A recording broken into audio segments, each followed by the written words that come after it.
third member of our crew, Colt Kubelik, standing by with Jake Spavital. Coach Spavital, this place is not new to you. I know there's a lot of memories that are running through the brain when you came out tonight. Is there one that sticks out, one play, one particular thing that sticks out more than any of the others? You know, there's a lot of great plays that stick out here, you know, but when you coach Johnny Manziel, you got a plethora of plays. But there was a play versus Mississippi State where he did a triple spin move and hit a big third down conversion, which you look back and you realize how special a player Johnny Football was. Coach, that was just a great play called by you. But what was the message to your team? A lot of experience on your football team, but this is not an environment that they're familiar with. Your message to them on how to handle this tonight? Yeah, the message to them is we have nothing to lose right now. You know, we have a lot of experience, actually a more experienced football team than A&M. Let's act like we've been there, nothing to lose. Let's go out there and throw our punch and see what we can do. Thank you, Coach. Appreciate it. Varsity's horns are sawed, ready to go. Braden White, the 12th man on a kickoff return team.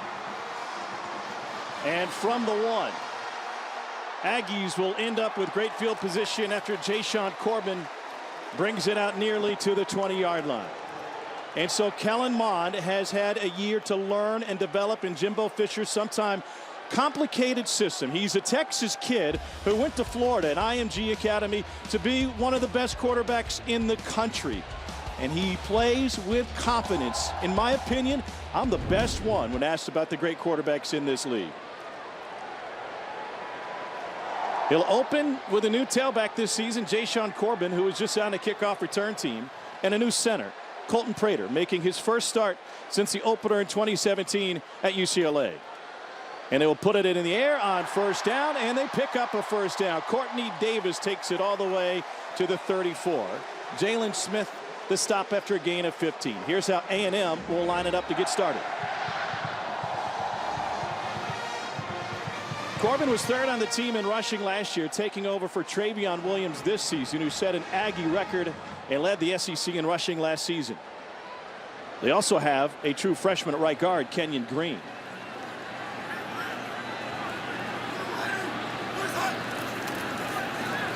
First opportunity for Corbin. And he'll run through a couple of guys to pick up 5.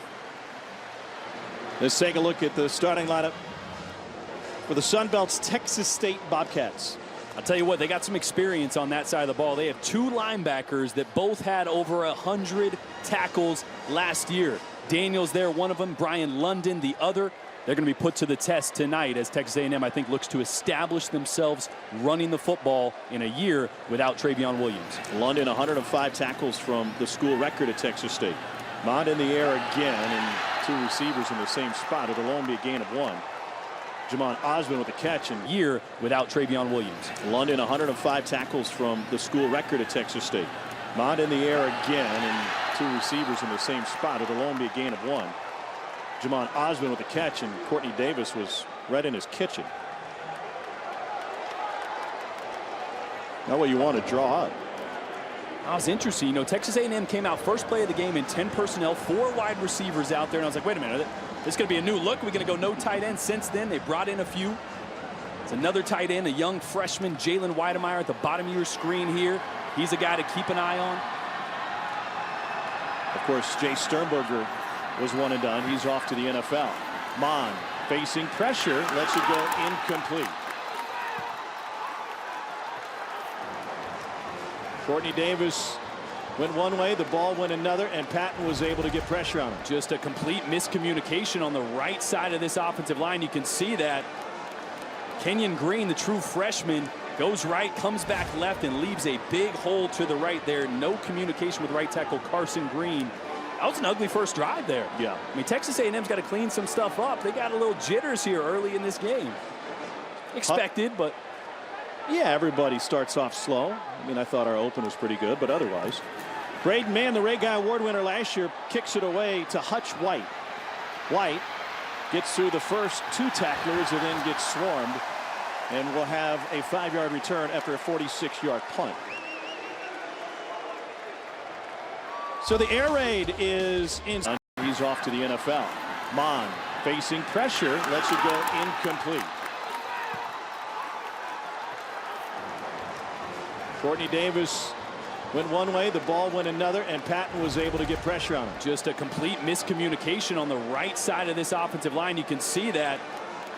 Kenyon Green, the true freshman, Goes right, comes back left, and leaves a big hole to the right there. No communication with right tackle Carson Green.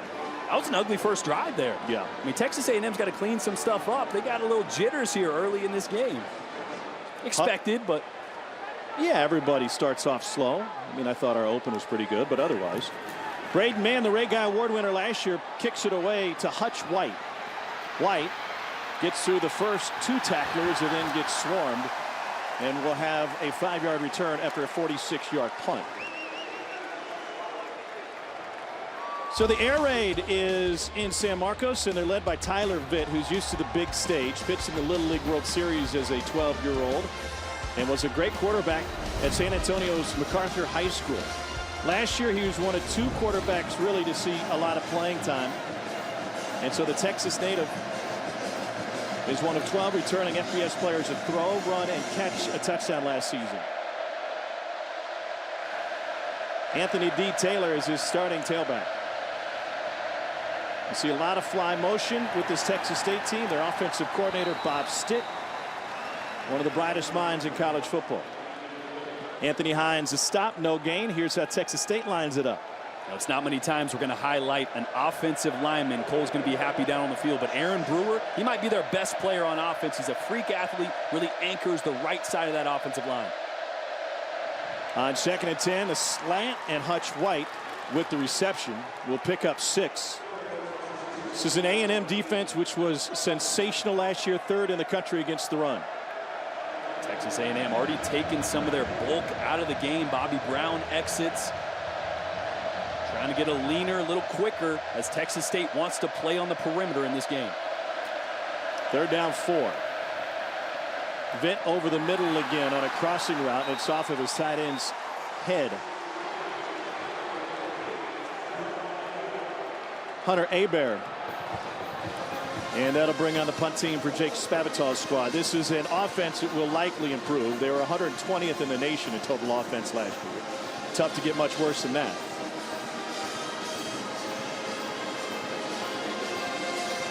That's probably the only time you'll see him huddle today, too. Right before the punt. This is an offense that wants to go up tempo, and you'll see that all night. Australian freshman Seamus O'Kelly back to punt it away for Texas State. Rashad Paul to return for A&M. And a fair catch asked for inside the 30 for Paul. 47-yard punt. We've traded a pair of them. Nothing doing early on here in Aggie Land.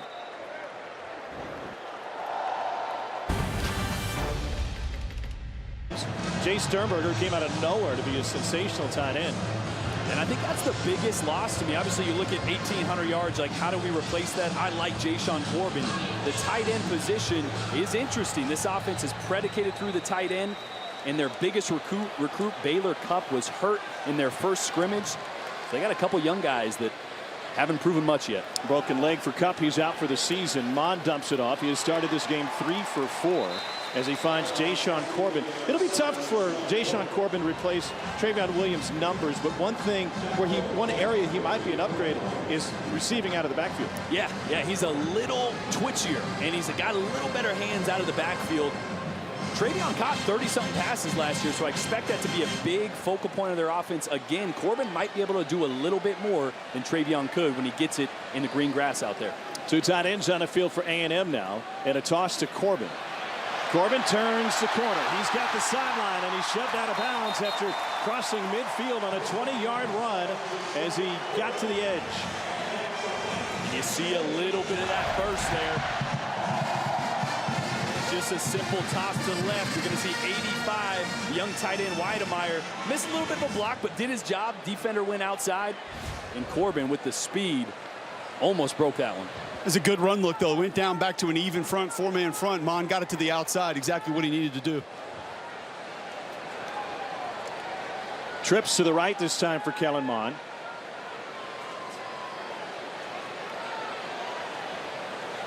And he hands it off to Corbin again. From a decision-making process in regards to Kellen Mond, how much easier does it get year 2 in a system? I mean, it's absolutely huge. Unless you've been in a quarterback room in this type of offense, similar to what I ran in college, similar to NFL systems, there's so much verbiage, there's so much responsibility pre-snap, on the quarterback in Jimbo Fisher's offense that year one, you're walking to the line of scrimmage hoping you know what everybody on your side of the ball is doing. Not necessarily what the defense is going to do, so you might be late at times. The decision-making isn't always perfect, but we're going to see just how far he's come this year, year two in Jimbo's offense. He pulls it back and delivers a strike to Jamon Osborne, junior from Houston, who also went to IMG Academy just like Mon. That's a pickup of 9. You know, if you look at Kellen Mond, he's a little thicker. Got in the weight room this offseason, really honed in on his diet, came into camp about 221 pounds. He was about 210 last year, trimmed down to about 217. He still feels fast, but he's got a little more meat to him when he escapes outside the pocket now. Starting the opener back-to-back seasons, a rarity here in recent history for Texas A&M. It was off of Cameron Buckley and incomplete. Most likely one of those attachments that Jimbo Fisher was talking about right there, Jordan, saying they took everything from last year and wanted to attach something to almost every single play that they had to just give them multiple options every time Kellen Mond comes to the line of scrimmage. Yeah, that time just a little backside two-man screen. The defensive end came hard, chasing that zone stretch. So Kellen's got the option there to grab it, flip it to the outside. Really needs Cameron Buckley to come down with that to stay on schedule on a first down. So 2nd and 10. Mon had an issue with the snap, finds Davis on the out route. He's just shy of the marker, and that's going to leave 3rd and 1. Well, if you can pitch and catch with a guy like Courtney Davis all day, things will seem pretty easy. Tell you what, that throw, Tom, looks so effortless. That's about a 35, almost 40-yard throw that Kellen Mond just hit with a flick of his wrist. Almost dropped the ball on the snap, stood up, and just flicked it out there. His arm strength has gotten better this year. He's worked on his lower body strength, his core strength. Jimbo Fisher, being a quarterback guru, he's always tweaking with his guys to get the most out of them. Former quarterback himself at Salem College for Terry Bowden back in the day. And Samford, Kagan Baldry, the fullback, trying to lead the way for Jayshon Corbin. He's able to peel it back for a gain of 3 and a first down. Jordan, I talked to Jimbo Fisher about that before the game and said it appears as though Kellen Mond's arm doesn't move faster when he puts more velocity on the football. And he said a lot of that is due to the core work. He went back and worked on his core in that offseason. That's allowed him to generate more velocity on the football. And something else that you hit on when we were in meetings yesterday, his wrist action, Jimbo said that's gotten a lot better for Kellen Mond, being able to sort of flip that wrist and put a little more velocity on the football as well. Jimbo Fisher is very dialed into the biomechanics of quarterback play. He's not just a great quarterback coach, but also a teacher. Here's Corbin again, and tries to slide his way through to pick up a couple more. What do you think of the tempo that the Aggies are going with here early on? I like it. You know what? They're not huddling as much. They're looking to the sideline, grabbing something. This is kind of like it's not fast. A little medium tempo there, you know? Yeah, I like your shirt size. Yeah, they want to make sure there's a little urgency. They can get to the ball as quick as they need to. Darrell Dickey, the offensive coordinator for Jimbo Fisher. 2nd down, 6.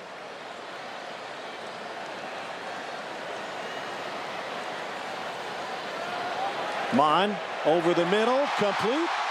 Touchdown, Courtney Davis. 21-yard strike, and Jayshon Corbin helped out with a key block to make sure Mon was untouched.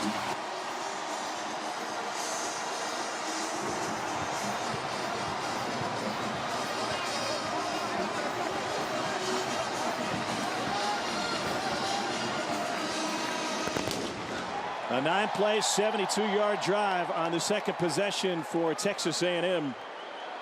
Seth Small with the extra point. And that's good. So Kellen Mond, who threw 24 touchdown passes last season, picks up his first of this year. Mond to Davis, and the Aggies are on the board. A plot of land in this area that had been signed to him for horticultural experiments. And now it's a great grand experiment in college football. And it looks like it's going to turn out all right. What a beautiful night here in Texas. No return for Texas State. And Jake Spavital's offense will have another crack at it. They had a quarterback competition that came right down to the wire in the last week of practice before they started game prep. Gress Jensen is a transfer from Fullerton Junior College by way of Montana, where he played for Bob Stitt. And Vitt is a guy that was a little sloppy with the ball last year. Yeah, Certainly he that was. played into the decision making. We watched him on film. questions. He stared down guys a little bit, but really in camp, Spavital said he won the team. The leadership. He might not be the most talented or more talented than Jensen, but he was the most ready to lead tonight. And he's able to connect with his favorite receiver, Hutch White, and that's a gain of 6. Pardon me, Mason Hayes with the catch. Tell you what, after a touchdown, watch your defense give that up to come out, rip a completion like that as a quarterback. You kind of take a deep breath and go, okay, wait, we're good. We can move the ball here. Jensen watching for now. Good chance we see 2 of them in the game tonight. On 2nd and 3, Anthony D. Taylor has nowhere to go, straight ahead. They lost 3 starters, Texas A&M did, off their defensive line, but they got plenty of guys with real talent to plug in there, including Michael Clemens, who we were talking about earlier. Yeah, Michael Clemens is really the glue to this defensive line just because he allows everybody else to be in the place they should be. Bobby Brown and Justin Matabike good inside. But it's been a breath of fresh air having 91 coming off the edge and healthy. He looks like a pro. Here's Vitt. A little bit of duress, able to get it to Taylor, who picks up a first down for the Bobcats on a gain of 8. It's a big first down there. You're going to see Texas State's going to start to push this tempo. They don't want Texas A&M to be able to sub, so they're always going to get to the line of scrimmage as quickly as possible. As you see now, 3 receivers down here to the bottom. Wouldn't be surprised if they go up top here. There's Hutch White trying to get a block on the edge. Does not get it. Elijah Blades, a junior college cornerback, is already in the game for A&M. And that right there is a... They lost 3 starters, Texas A&M did, off their defensive line, but they got plenty of guys with real talent to plug in there, including Michael Clemens, who we were talking about earlier. Yeah, Michael Clemens is really the glue to this defensive line just because he allows everybody else to be in the place they should be. Bobby Brown and Justin Matabike good inside. But it's been a breath of fresh air having 91 coming off the edge and healthy. He looks like a pro. Here's Vitt. A little bit of duress, able to get it to Taylor, who picks up a first down for the Bobcats on a gain of 8. It's a big first down there. You're going to see Texas State's going to start to push this tempo. They don't want Texas A&M to be able to sub, so they're always going to get to the line of scrimmage as quickly as possible. As you see now, 3 receivers down here to the bottom. Wouldn't be surprised if they go up top here. There's Hutch White trying to get a block on the edge. Does not get it. Elijah Blades, a junior college cornerback, is already in the game for A&M. And that right there is a tiny sliver of what Texas State wants to do as a whole on offense. You notice 3 receivers into the boundary. If Texas A&M doesn't bring 3 guys over there, they're just going to flip it out. It's a called run, but they're going to count numbers, flip it out, try to get the ball on the perimeter. 4 for 5 start for Tyler Vitt. And they swing it out of the backfield to White again. And White has nowhere to go. Miles Jones with the stop. Be interesting to see how A&M secondary steps up this season, and they'll get tested early next week at Clemson because there's some new guys back there. Mentioned Blades, first year in the program from JUCO. Damani Richardson, true freshman, getting the start at safety. And Jones, who only had 18 tackles last year. 26 is going to be a special player. Coach Elko had nothing but great things to say about his talent, his upside. Really excited to see him get out here under the lights and not just practice. Offense, number 83. 5-yard penalty. 3rd down. Matt Leffler is our white hat tonight. And by the way, you ready for college football? Are you ready to experience something here at Kyle Field? Because now they're facing a 3rd and long, and these folks have been ready to cheer all summer. It's going to get loud, and Jake Spavital is well aware.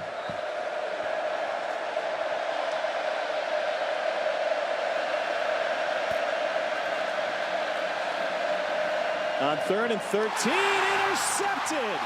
Vitt threw it high to Shareed, and Leon O'Neal Jr.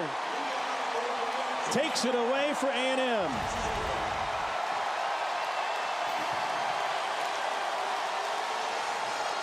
That is a great interception.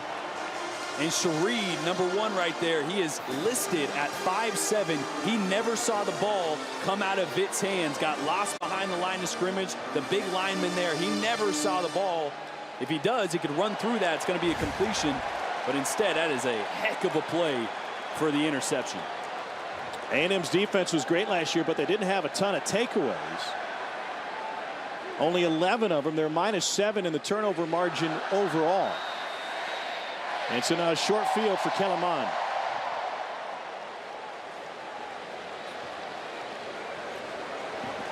I wouldn't be surprised. We might see a shot play here. Mond, play action, wants to go deep. He will unload. End zone shot.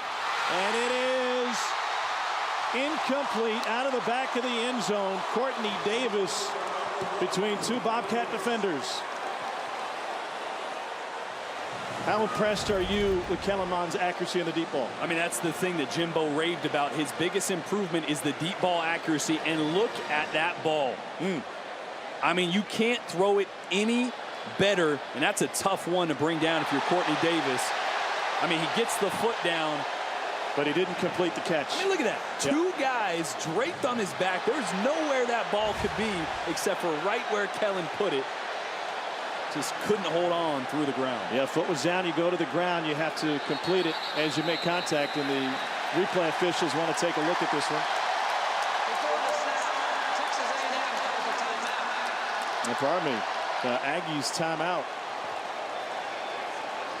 You must maintain control as you land or perform an act common to the game to get a catch on a play just like that. But well, what a way to thread the needle. Man, yeah, you got to survive the ground here. So again, double coverage. It's a first down. It's a great shot. Throw this, take a chance, put it on the money. Look at that. The body control there to get his foot down, but just does not survive the ground as you see it start to come loose as all three guys hit the ground. I'm telling you guys, I'm right here in that end zone watching it. Could not believe the ball placement. The fact that Davis got that foot down, pretty impressive. You can still see the spot in the dirt right in front of the goal line where that foot hit down. But like you mentioned, did not survive the ground to complete the catch.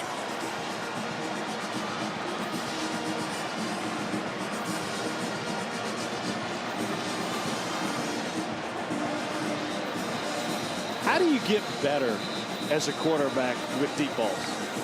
You know, it's not easy. Here's what I'll say. Kellen Mond, when he first started playing at Texas A&M, first came to the school, had a little bit of a loop in his throwing motion, which means he dropped that ball down to his belt a little bit. And when you go to throw a deep ball, so much lower body is required that when you have a little bit of a loop, all your timing gets thrown off. You don't spin it as well. You don't get enough velocity on it. So he has focused this offseason on his lower body. And weirdly enough, when you get better and stronger with your lower body, the ball comes out cleaner with more velocity and more accuracy. We talk about that core strength and the muscle that he added on the season. Told us yesterday, added 8-9 pounds of muscle. Corbin got tripped up just a little bit by Ishmael Davis, and that was enough to stop him with only a gain of 1. You know, we saw the one good toss play to Corbin that broke a little bit, but other than that, there hasn't been many running lanes so far this game. What are you seeing down there, Cole? Outside zone has been the main run scheme that they've tried to go to, and I can tell you guys, playing against that odd front, especially when you go 2-4 eyes, which is lined up on the inside shoulder of the offensive tackle, that defense can do a lot of different things with the front. It makes it very difficult to get clean double teams against that look. Jashaun Corbin limping around a little bit after that carry. Now 3rd down 9 for A&M.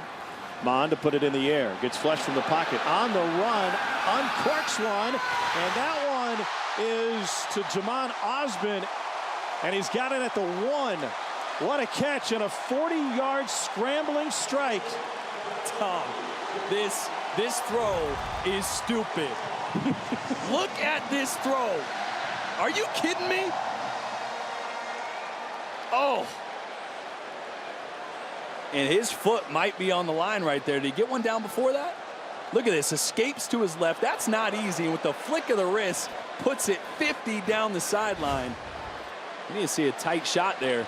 Spavital's begging the refs here to look at that one upstairs. And so he will use a timeout knowing how key that play was. First charge timeout, Texas State. And give this crew a little bit more time to look at it. I mean, the throw, Tom, was just unbelievable. We talked about Kellen Mond's ability under duress, and he was not bothered one bit. We'll step away for a timeout, take a couple more looks, and see if that one stands, or if A&M will have to punt it away. Back now for Texas A&M, knocking on the door, trying to score after the takeaway. Jashaun Corbin straight ahead and can't quite grind it out. No gain, and that'll set up 2nd and goal. This is a young offensive line he's trying to run behind. I see a big boy in there that usually is playing on the other side of the ball there, Tom.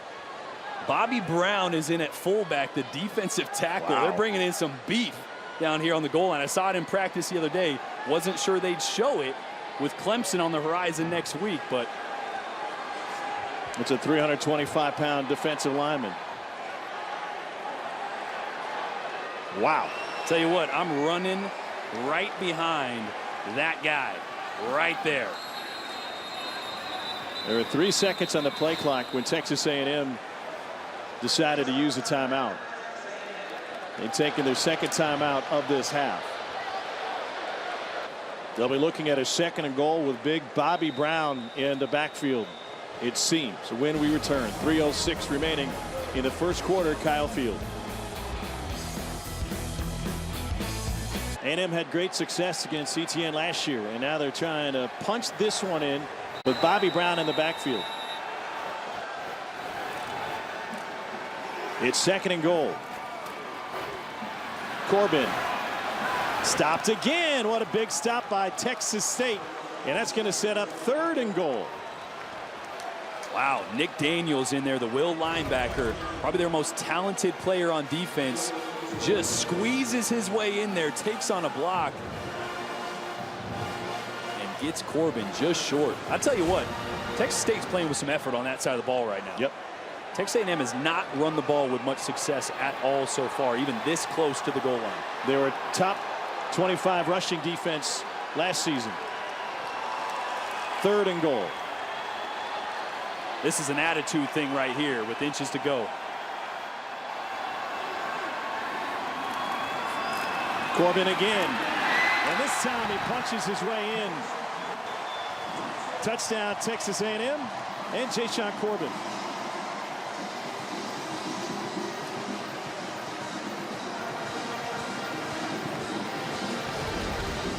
This time ran away from the big boy Bobby Brown, although he got his lick in, and Corbin finds just enough to get over that yellow line.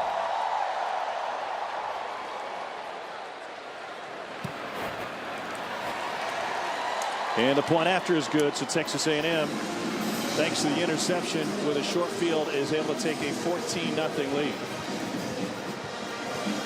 We're on our way to Music City after this, and the folks from SEC Nation are going to meet us there. Laura, Marcus, Paul, and Tim for 3rd-ranked Georgia and Vanderbilt. It's the first time in a quarter century that the Georgia Bulldogs open the season with a conference game on the road. It's SEC Nation, presented by Regions Bank, right here on the SEC Network and the ESPN app.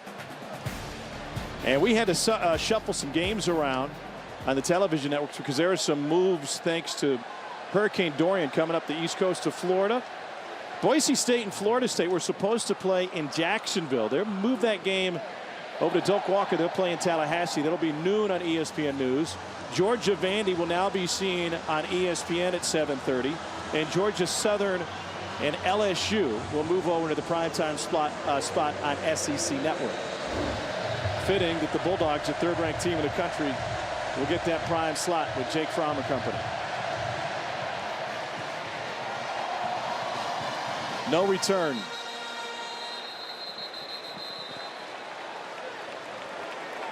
And Tyler Vitt and Texas State back at it. Their offensive coordinator, Bob Sitt, the innovator of the fly sweep. He was at Colorado School of Mines for a long time and showed up in Houston one weekend. Was in Houston for a golf tournament and went over the Houston Cougars practice when Kevin Sumlin was there.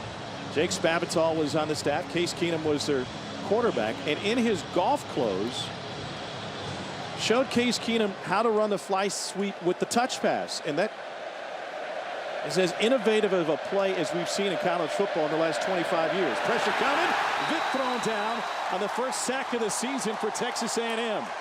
It's a loss of 6. Senior Ronnie Elam came free. And that's the thing with the jet sweep. When you vacate that side, that running back has got to come off and make that block. And that one just happened way too quick. Ronnie Elam was there in a blink.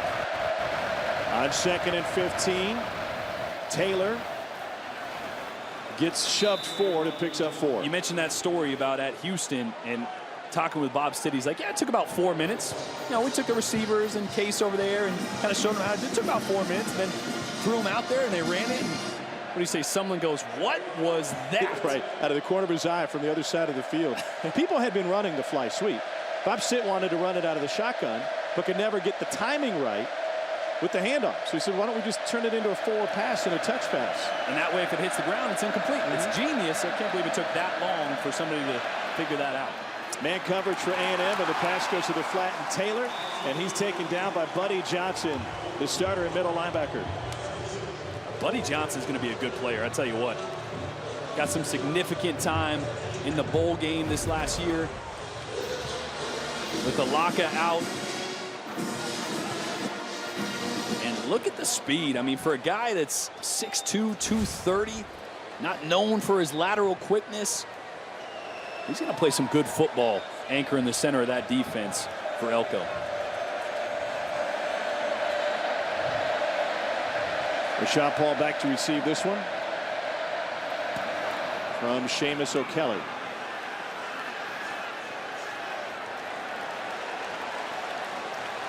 And that one will be down at the 44, 30-yard punt. So both of these head coaches have great history with quarterbacks. Talked a little bit about Jake Spavital coaching Kyler Murray and Johnny Manziel while he was here at Texas A&M. Tough to argue with Jimbo's lineage. National championship and a Heisman for Jameis Winston. E.J. Manuel on the air tonight over the ACC network. And Christian Ponder, who's a first-rounder as well. And he had some dudes at LSU with some rocket arms, including Jamarcus Russell. Well, you guys did Damian Craig wrong on that graphic. He's here. He's here, right? On the A&M staff now. Sean McGuire, one of his quarterbacks at Florida State, also on his staff at A&M. Corbin picks up 2 on the right side. A&M's rushing game hasn't found its rhythm just yet, but Kellen Mond has looked sensational through 1 quarter of play. Mond 7 of 10 for 100 yards through the air and a touchdown pass. That's the end of the first quarter. Texas A&M has a 2-touchdown lead at the end of the first quarter. Back to Kyle Field here in Aggieland right after this.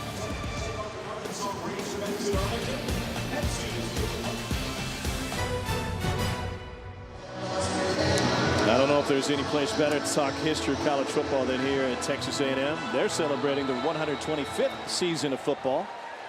3 national titles, 18 conference championships, and a pair of Heisman Trophy winners, and one of them in the house tonight in Johnny Manziel. Kellen Mond, another completion. This time he finds his tight end Glenn Beal for the first time. Texas A&M uses the tight end a lot. It'll be interesting to see how much they use them in the passing game this season. Yeah, and Glenn Beal, from a body type standpoint, at 6'5", 265, almost 270, he's a great blocker, but he can run those stick routes like that. 6 to 8 yards, he can get vertical, show you his numbers, so he could be effective in the pass game, but really, it's going to be Jalen Weidemeyer, the true freshman that's more of the athlete at receiver, a little more similar to Jay Sternberger was last year. 3rd down 3 for A&M. Mond pressured, gets it out. Corbin with a stiff arm, crawled forward, and he gets the spot. And a Texas A&M first down. Nicholas Daniels brought the pressure on Mond. I tell you what, watching film on Kellen Mond last year, there was one glaring issue in his game, how he handled pressure when he was under duress. So when he had guys in his face, when he had blitzes coming, when he was off platform, how did he respond? He got pressured more than anybody in the entire country last year. This year, it seems like he has his answers down. He was quick to the running back, knowing where his hot route was to get an easy completion. Great shot from the pylon cam, the line to gain. And Corbin getting it done. Isaiah Spiller spells him in the backfield here. First touch for the freshman from Spring, Texas.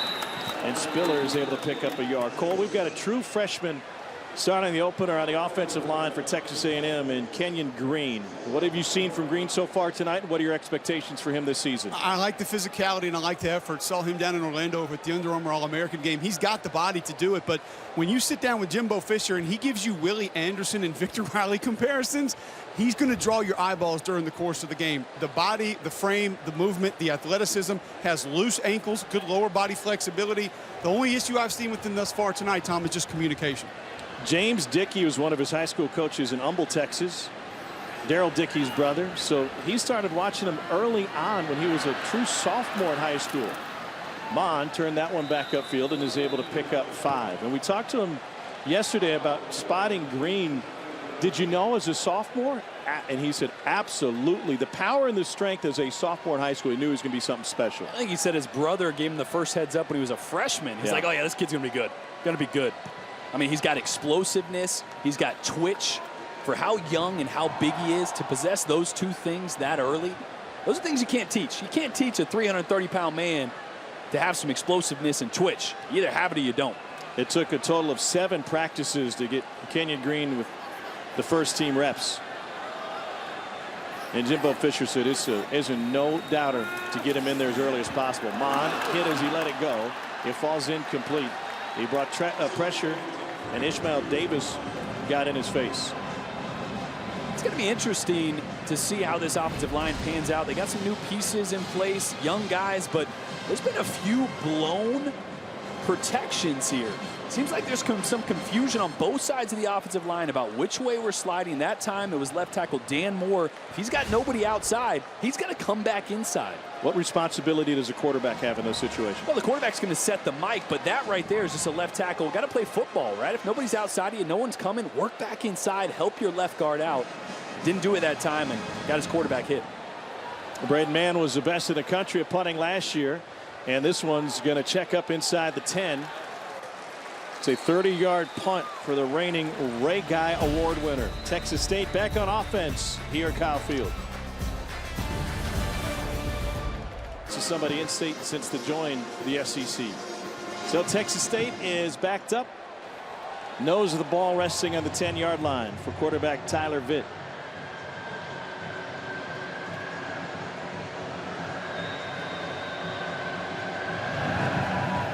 He's got Anthony D. Taylor as his running back. A&M loads the box, and Taylor's got nowhere to go. Let's go down to the sideline with Cole Kublik standing by with the new AD here at A&M, Ross Bjork. Ross, this is your first time at Kyle Field as a member of the home team. How much different is it for you? Well, it's great to see it on the inside. You see all the passion kind of from the outside, but to be at Yale practice last night, 35,000 people, have the entrance where the stadium's shaking, and to just be a part of it is so special. We're just blessed to be here. All right, so I got a little bone to pick with you. You told me this offseason that the first thing that you had to do, or you were told that you had to do, was a blazer, jeans, and cowboy boots at a game. So what happened? It's too stinking hot. I mean, it's 105 degrees. Cowboy boots yet, but maybe in October. Ross, what has been different since you've become the athletic director here at A&M as opposed to other stops that you've been? Well, just the scale. We have 500,000 former students. We have, over 85,000 season tickets. We have 20,000. Just the scale of it. And you're in Texas, almost 30 million people. So just trying to meet everybody and make connections. I still think you can be personable, but it's hard because there's so many people. Tyler Vitt scrambles out of bounds. Ross, thanks for the time tonight. Really appreciate it. Thanks, Cole. Appreciate you. Congratulations. All right, Cole, thanks. It's a loss of 7 for Texas State, and they'll have to punt it away.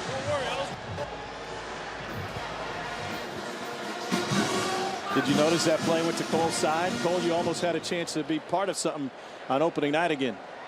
I have no idea what you're talking about. I was behind the yellow. Stay out of people's way down there, Cole. The best. Rosha Paul stands at the logo at midfield. Seamus O'Kelly, the freshman from Australia, to punt it away.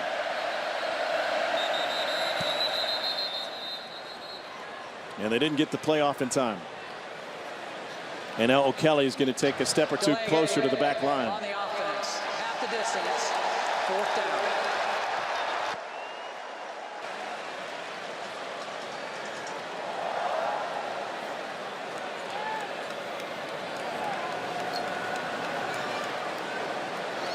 So here you go. You got 98,000 screaming at you. And some guys likely coming after you. And a true freshman, Seamus O'Kelly. They don't have crowds like this in Australia. Fair catch taken. And they'll have great field position again after a 36-yard punt. You said Kellen Mond under duress has been a key for Texas A&M. And let's take a look at some of the pressure he's faced so far tonight. Under pressure and under duress more than any quarterback in the country last year, and he just had his fair share early already. You see missing a pass way high on that one, a little late versus pressure here. He's been hit, he's been knocked down early. If you're Jimbo Fisher, you don't love seeing that, but I love where his eyes are going. When I was watching film on him last year, at times his eyes weren't going to the right spots against pressure. This year, he was a tick late early, but he's made a couple big-time throws when Texas State has gotten in the backfield. They go back to the I formation. Baldry, the fullback, and Jashaun Corbin with a second effort picks up 5.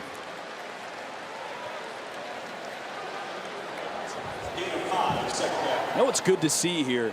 Didn't start the game, took a couple drives to get him in, but Kendrick Rogers, the big-time receiver on the outside, you might know him for a couple big-time catches from last year. He's been troubled with a little bit of a calf injury this camp up here at the top of your screen, but he might be the best target that Kellen Mond has. So good to see him out there, good to see him healthy. Wouldn't be surprised the ball comes his way at some point this drive. He had a rare calf injury that cost him time throughout camp. First down run and a physical run for Jashaun Corbin.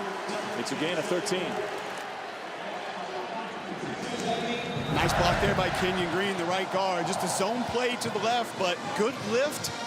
Gets underneath the pad levels and continues to run his feet. Finishes that block, opens up the seam. Excellent job by the freshman on that inside zone play. We've seen him in the wrong place a couple times in pass protection. That's the part that comes second. The first part is being an athlete in the run game, bodying someone up and finishing him, and he did it there.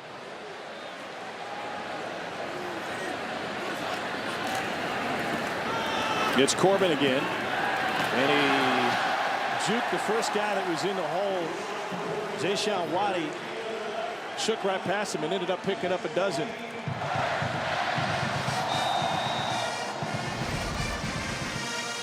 Tell you what, game plan right now for Jimbo Fisher is let's exert our will right now. Let's run the football, get it going downhill. It's a couple really good vertical runs in a row. Got him out of that 3-man front. You can see 4 defensive linemen going to more of an even look here.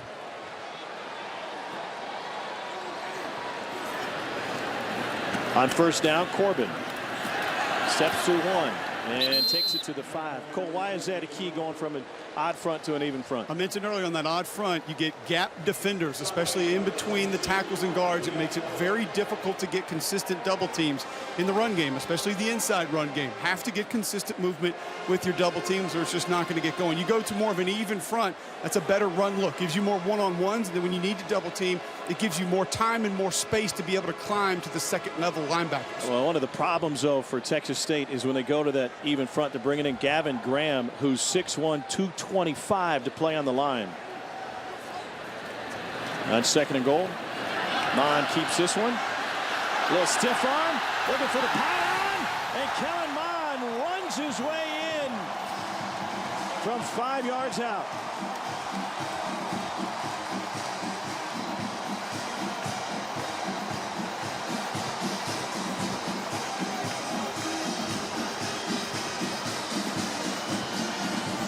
Such an underrated part of Kellen Mond's game. Such a good athlete. He's not the type of quarterback that's going to juke you and make you miss, but he is dangerous in the open field. You saw there, it wasn't really there. He just beat him with speed, getting on the outside. And at 2:17 now this year. The ruling on the field is a touchdown by Texas A&M. The previous play is under further review. He's still as dangerous, but much more physical. He gave you that one little quick hitch step that opened up the corner, Jordan. And it's little, right? I mean, he's not a Kyler Murray guy that's going to juke you and run circles around you. But if you give him a lane, he's going to make you pay, and that is touchdown all the way. You got the ball over the edge of the goal line when the knee is down. Feet are in. Looked like it at least touched that goal line. Let's see. Right there. You get that other view. We can see right when his knee gets down, but here it is. Right here. Yeah. That's it. You got him breaking the plane? Oh, yeah. Yeah, remember a couple years ago in one of those thrillers against Arkansas, Kellen Mond had a run of 80 yards. It was mistakenly taken off the board. It would have been second longest run since Bucky Richardson went for 82. After review, the ruling on the field stands. Touchdown. That would be for an A&M quarterback, and this A&M quarterback is able to punch it in. Pretty good start to this one for Kellen Mond.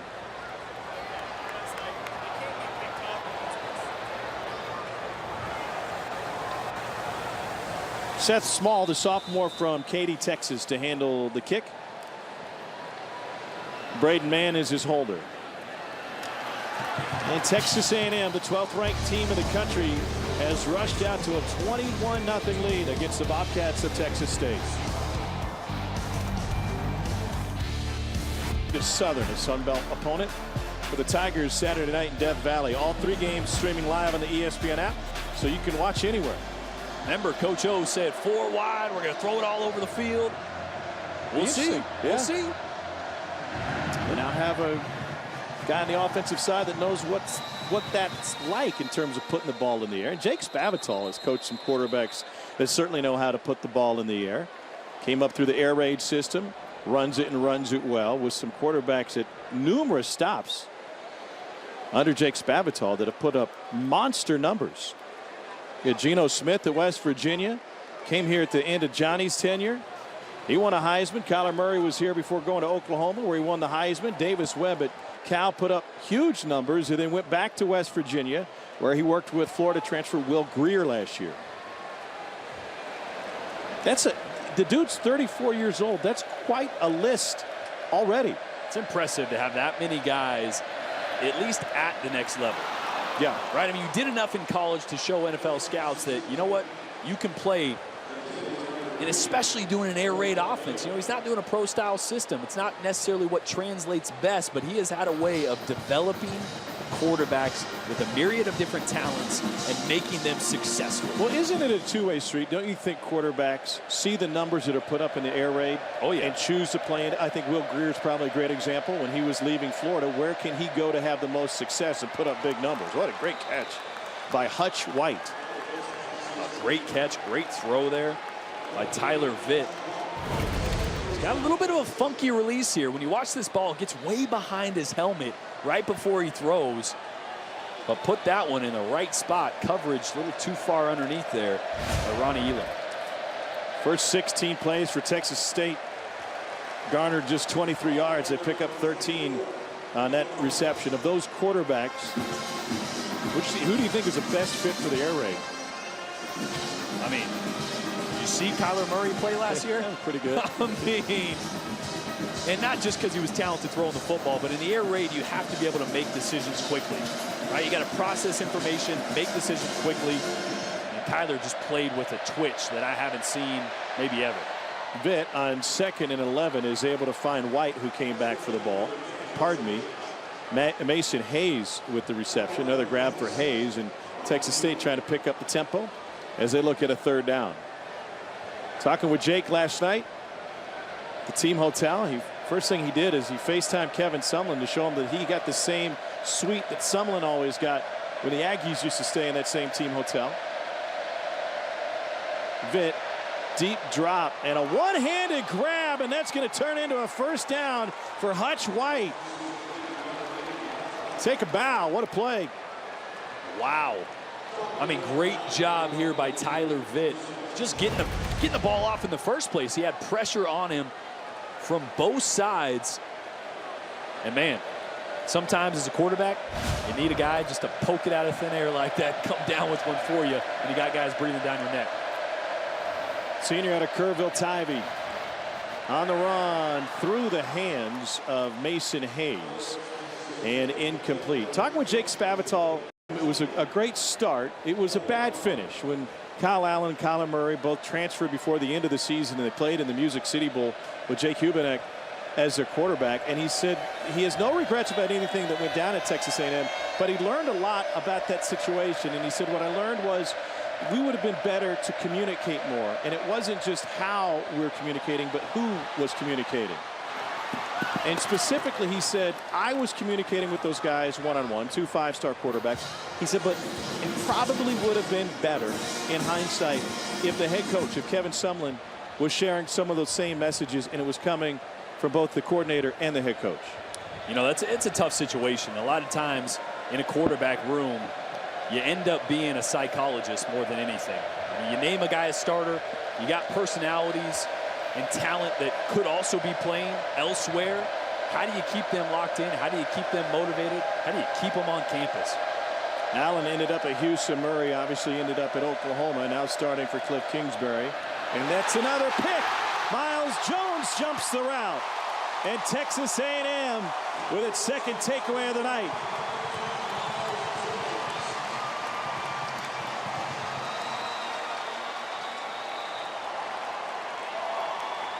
That's just a great play there by Miles Jones. 6'4", 185 pounds, long, lanky. Texas A&M brings pressure there. And Miles Jones just has eyes on the quarterback the entire way. Vitt thinks he's got a guy open, and nope, that's mine. Texas A&M rolling. Up the middle, we call that sting pressure, and then on the outside, that allows Miles Jones to just play soft man with vision on the quarterback. Look at his eyes, sees it the entire way, a lazy slant route on the outside, and had plenty of time to break on that one. Jayshon Corbin with the scramble for 4 yards. Your telestrator game is on point for the opener. I am impressed. Yeah, you know what? I would have liked a little earlier pause on that one, guys, but I already got the apology. We're working our kinks out here early, but I spent about an hour before the game setting up my entire telly because I got all these cool arrows and arcs and circles and trying to use as many as possible. I'm impressed. Tell you had a busy offseason. Slightly. Yeah. Flipping B&Bs and working on your telly. Mon finds Jamon Osborne. In the scope of Jimbo Fisher's offense, how important are reads and progressions for a quarterback? It's everything. It's absolutely everything, because in the pro-style system, I remember sitting down with Nick Saban saying, with so many colleges going to the air raid, why do you stay kind of rooted in the pro-style system? He says, well, it's always got an answer for everything. Yeah. The air raid wants to go a lot of plays, high tempo. Sometimes the defense will get you, and that's okay. So in the pro-style system, the quarterback has so much responsibility, and usually 3, 4, sometimes 5 reads on every single play. Mond off play action fires a laser complete for a first down to Courtney Davis, and Davis finally gets submarine inside the 5. It goes for 25. And they're just rolling right now. Couple deep posts to open up a void over the middle of the field, and Courtney Davis, he came into camp a little out of shape. Not quite as fast and as twitchy as they maybe would have liked. Got a slow start, but he is a guy that can absolutely change the game with how he can stretch the field vertically. That time on a deep over route, and Kellen found him easily.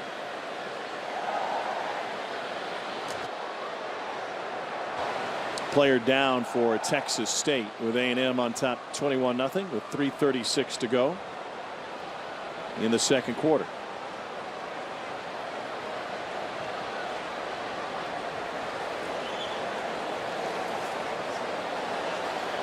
Cambro Winters, a freshman out of Leaf Taylor High School in Houston, is the injured player. Well, as we get ready for the start of the season, it's time to acquaint yourself with old faces and new places, specifically in the SEC and specifically at the quarterback position. Kelly Bryant went from Clemson to Missouri. Tommy Stevens, Penn State to Mississippi State. Not sure who's going to start for Vandy this weekend, but Riley Neal transferred from Ball State in.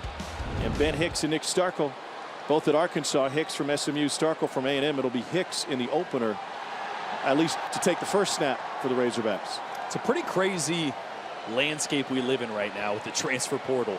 We were talking to Jake Spavital yesterday, and he's like, I live on that thing. Yeah. We need offensive linemen. I refresh that thing every 5 minutes. In this day and age, transferring is becoming a lot easier, and there is a lot of players in the SEC at quarterback and other positions that are going to make a significant impact on the race for the SEC this year. Bobcats showed pressure. Mond identifies him on 1st and goal. And that one's nearly picked off.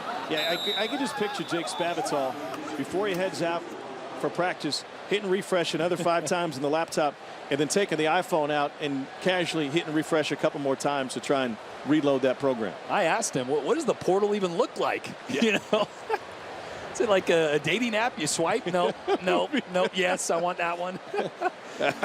Not quite that way, but you know, for programs like Texas State that are rebuilding, reloading, transfers play a big part in that.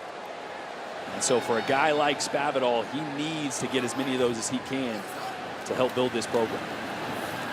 Mond squares up, dumps it off, touchdown to Jayshon Corbin.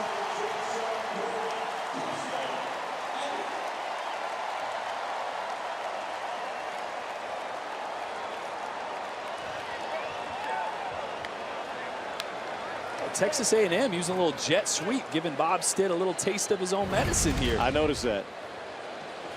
Watch what this does to the linebacker on the left right here. See his eyes? Eyes were inside the entire time, and that allowed Corbin to get outside leverage and get wide open. 12th-ranked Texas A&M leads Texas State 28-0. I don't even know what that means. Aggies, they're Aggies. Oh, Lyle Lovitch, kind of a big deal. Oh.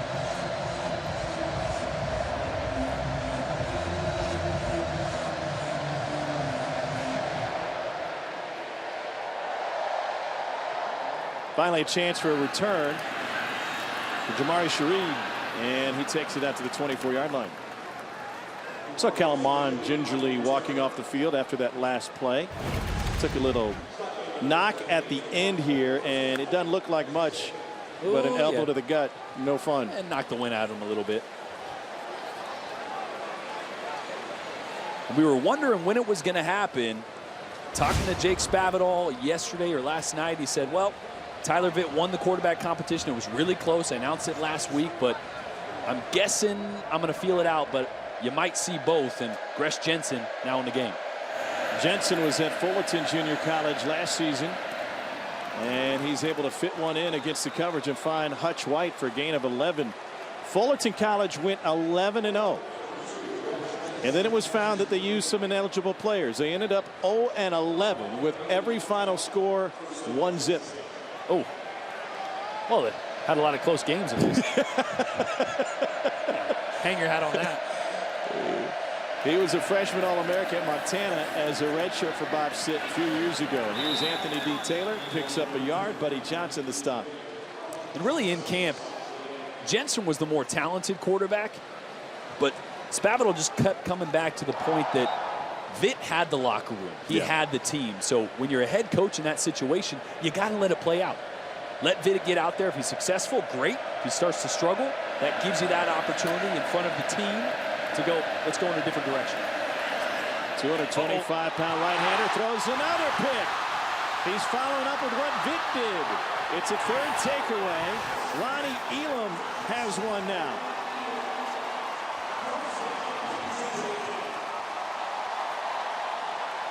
Who's next? Wow. Elam does a great job of just playing in space.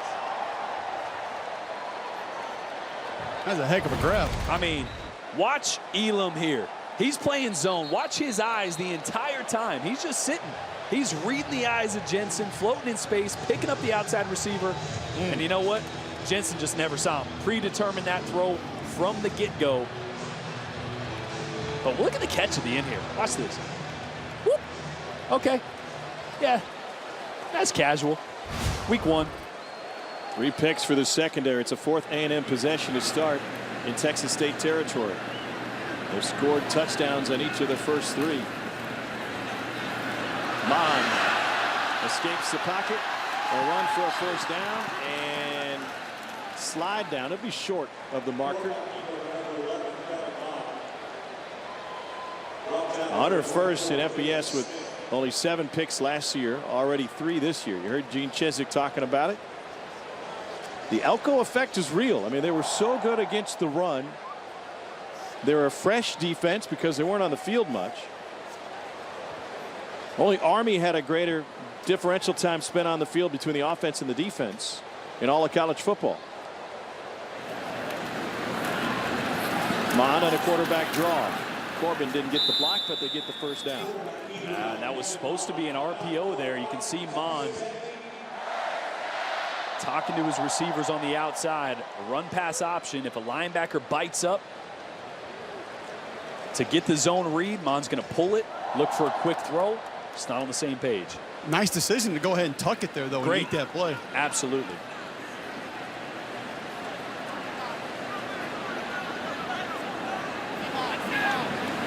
Under a minute to go in this first half.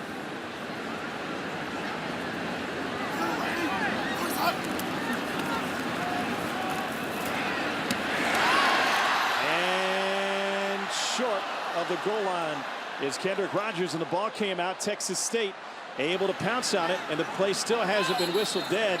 Finally taken down, and Texas State gets the ball right back. Kendrick Rogers trying to fight his way towards the goal line, and somehow they punched it out.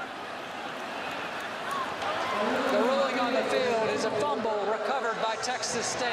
First down. Frankie Griffin, senior out of Klein Collins High School in Spring, Texas, had the recovery. Well, that's just a great job. You're tight on defense, wrap up, and if you don't have hold of the guys, you're going to the ground, rip that ball out. And on Kendrick Rogers' first touch of the night, doesn't secure it on the way down. It's a big stop there for Texas State. Game like this, you just want to build momentum any way you can. And a play like that can go a long way.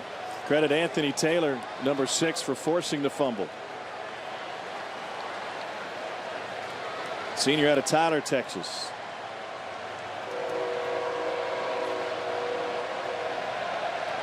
All right, Gress Jensen, junior college transfer.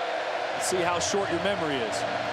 Backed up, that crowd's getting loud, and you just threw a pick. How's he going to answer?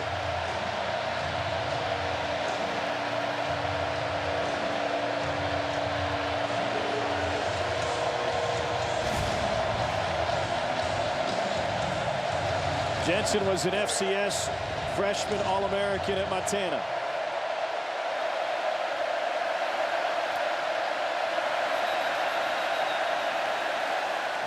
And movement up front. False start on the offense. Half the distance. First down.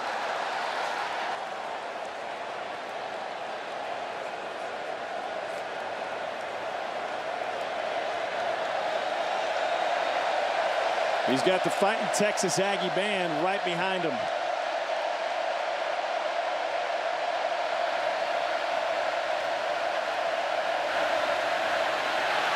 A&M almost got him, and Jensen will scramble for a first down. He'll get out away from the end zone and away from the band, and coming up at the half, you can watch the live performance of the fighting Texas Aggie band over on SEC Network Plus. Start streaming now on the ESPN app. First down. And another completion for Jensen. Travis Graham Jr. picks up 13. Texas A&M given a lot of cushion on the outsides there, so it's a second deep out. Jensen's completed. Wouldn't be surprised if they start pressing a little bit more. And they do. Texas State has a pair of timeouts. Jensen surveys, unloads, got a man behind coverage, caught and dropped.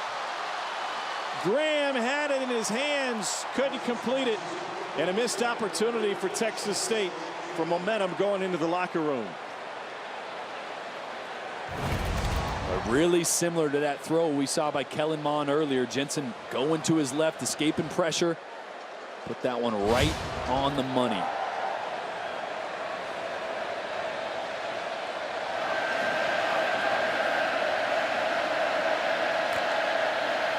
Last play of the half, and Texas State will run it with Anthony Taylor. A gain of 8. So Kellen Mond, The second quarter. in his first half puts together a 13 for 18 performance for 158 yards and a touchdown through the air. 2 touchdowns in the air, pardon me, and ran for 1. Meanwhile, A&M's defense with 3 interceptions, and they forced Texas State to switch quarterbacks early on in this one. 1 half, Tyler Vitt threw 2 picks. His replacement, Gress Jensen, has also thrown 1. Texas A&M with a comfortable lead for Jimbo Fisher's second year, thanks to the play of Kellen Mond, and the quarterback is off to a great start for the Aggies. Welcome back, everybody. Tom Hart alongside Jordan Rogers. Can't ask for a much better half for Texas A&M. No, I mean, Kellen Mond has been brilliant, and you could say, yeah, the competition isn't quite what he's going to be facing during a normal SEC schedule. He's throwing the ball in a mailbox right now, 40, 50 yards downfield. His deep ball accuracy is the biggest improvement I've seen so far this early from last year to now. See if the Yankees can keep up the defensive pressure in front of this great crowd here tonight. 3 takeaways here in front of the 12th man.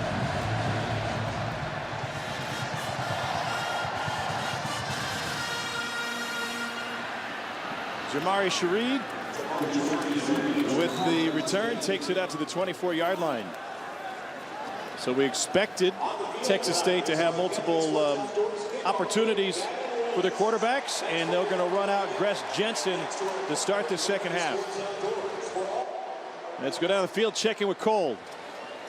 Yeah, I spoke to Jake Spavital, Texas State head coach Tom. He said they're going to go with Gress again, but he said it's going to let it play out over the course of the game. Said he's happy with the way that his defense is playing. He said offensively, he wants to see what the identity of his team is, wants them to continue to fight. He said a lot will be learned tonight based on what they'll be able to accomplish the rest of the season. A&M brings pressure from the safety spot. Gress Jensen lets it go, and it's incomplete. Trying to find Hunter Hebert, redshirt sophomore out of Houston. I mean, really, though, what can you learn if you're Texas State going against the 12th ranked team in the country for an offense that last year was 120th in the country? Oh, you can learn a lot, Tom. I mean, it's adversity, right? I mean, how do you operate this offense not in a perfect scripted environment of practice, but when you have adversity, when you have mismatches, where do your eyes go as a quarterback? There's a lot you can learn. And Texas A&M going to bring pressure here again from the top side. Here comes Anthony Hines. Jensen takes a hit, a pump fake, and incomplete, just a little bit behind, but we've got a flag on Elijah Blades, the junior college transfer. So Blades is starting the second half. This dude is impressive. Pass interference. Defense number 2. 15-yard penalty. Automatic first down. Had a chance to watch Blades in practice. He stands out amongst a very talented secondary. Yeah, maybe just a little contact slightly early there for Blades, but when you look at him on paper, you like it. 6'2", 185, but I tell you, when you're next to him in person, he's longer than 6'2". Really long arms. He's athletic. He's fluid. Turns his hips well. Junior from Pasadena, California, by way of Arizona Western. O'Neal, first one there and the first one to clean up eventually. It's a loss of 2. You know, it was interesting when I was talking to Mike Elko about some of these young guys or some of these players we haven't seen a ton of. Elijah Blades, the JUCO transfer, Damani Richardson, the true freshman safety. He said, well, I'm a little nervous putting him on the field at the same time. Sure. That's why Blades didn't start tonight. I think he'll start next week. I think he'll be a starter for the rest of the season, but he wanted Damani to feel his way out there with some veterans around him and then get into the groove of how it's going to look for the season. Second down, 12. And they go to the slant, and that's incomplete. Blades was the top-rated junior college cornerback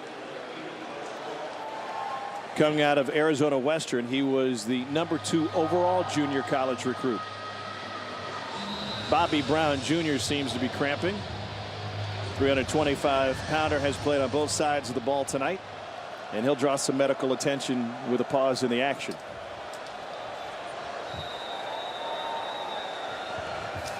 Just underway in the second half. Texas A&M up on Texas State comfortably.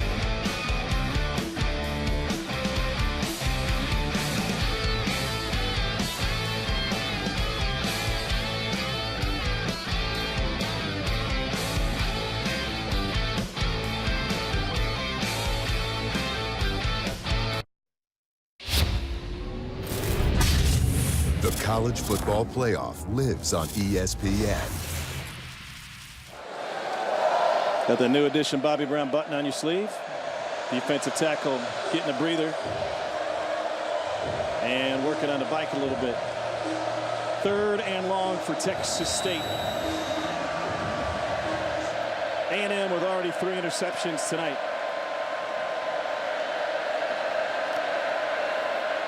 4-man rush. Jensen pressured, and he goes down. Tyree Johnson forced him into the pressure, and it's a 3rd sack of the night for Texas A&M. I've been having my eye on Johnson. You can see him coming off this side, but really both sides squeeze this pocket straight into the lap of Jensen. Watch Tyree Johnson on the left side there. Look at the leverage. Gets underneath the pads, drives the defender, the offender, whatever, how you say that? The offensive guy back into the quarterback. That dude. That's something they're going to need, though, this year. A couple guys, not just Michael Clemens, that can really get after the quarterback. So it was Tyree Wilson who was in on that sack, along with Tyree Johnson. And a spin move from Rashad Paul. 28-0, the A&M lead. They've been so impressive defensively, pitching the shutout with 3 takeaways and 3 sacks. And offensively, Kellen Mond has thrown for $158 and 2 touchdowns.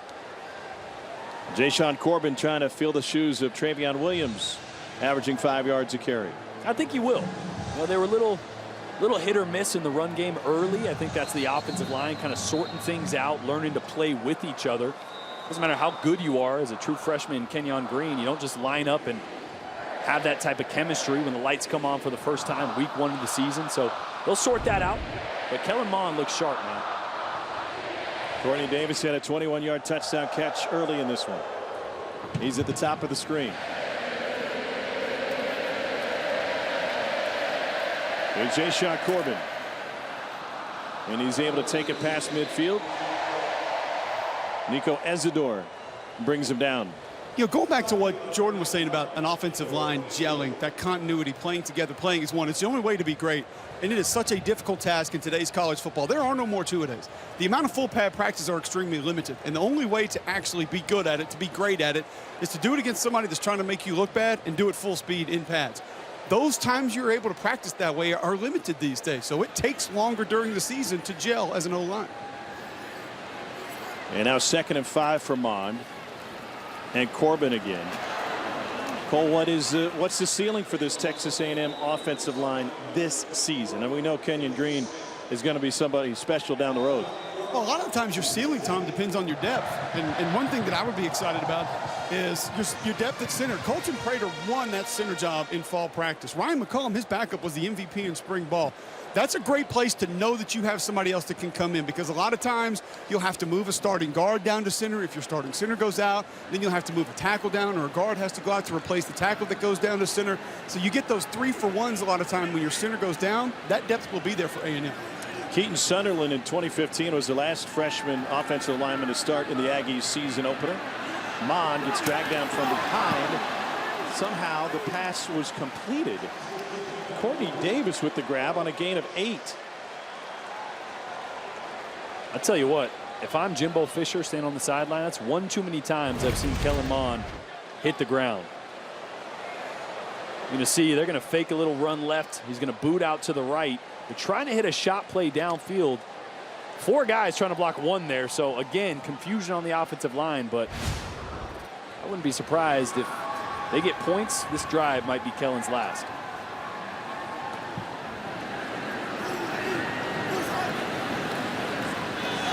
On 2nd and 2, it's a freshman, Isaiah Spiller. Under Armour All-American last year coming out of Klein Collins High School. ESPN had him as a 4-star and the 6th ranked running back in the class. He's a good-looking kid. I had a chance to talk to him at practice just the other day. He's thick, man. I mean, I don't know if he's listed at 220. He could easily be 230.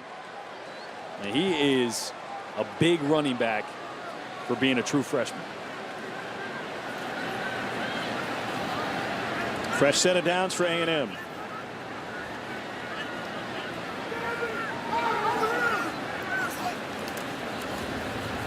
Mond gets away quickly. Davis picks up a couple. By the way, there's One Aggie we won't see tonight. Anais Smith, the freshman wide receiver, looked great in practice when we were there watching him. I mean, looked like a guy that could see a lot of snaps, but caught some friendly fire and suffered a concussion in practice, so he won't play tonight. Yeah, but he's going to be special.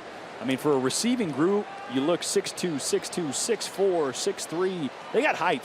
Yeah. They don't have is a guy in the slot that's quick, that can get in and out of those that short game, that short passing game. And he looks really good in the practice that we saw. So hopefully he gets healthy in a hurry.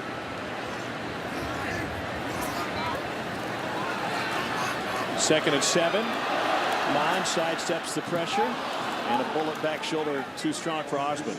I think that's a trigger blitz, Jordan. They saw slide protection be set up and knew they had the numbers away from the slide. You bring a bit of a delayed blitz there. The running back only picks up 1. But again, Cole, guys sliding this way, 54 here.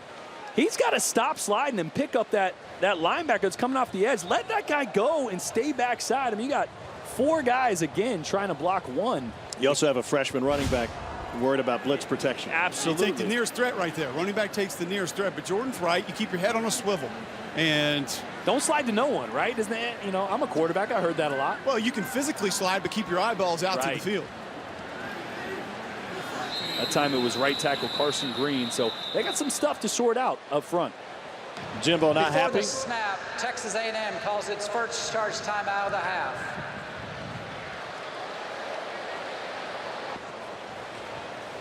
That's a 30-second timeout. Still teaching. So as you get ready for the college football season in full swing going this weekend, there's some names to know out there in college football to win the arguments at your water cooler. Jordan, who stands out to you? Across the league? Yeah. A guy that nobody really knows right now, Tommy Stevens. I called it way long time ago he was going to be the starter, the transfer from Penn State. He is talented, and what could Mississippi State not do last year? Throw the football. He's going to be able to do that. Humble brag. Caleb on Chason was lost in game 1 last year for LSU. Edge threat. What's the biggest number to me for Alabama? LSU. It was 0 against Alabama. What couldn't they do? They couldn't affect Tua. They couldn't get after him. Caleb Chason got hurt in the first game of the season. He is a dynamic athlete that's going to get after the quarterback off the edge.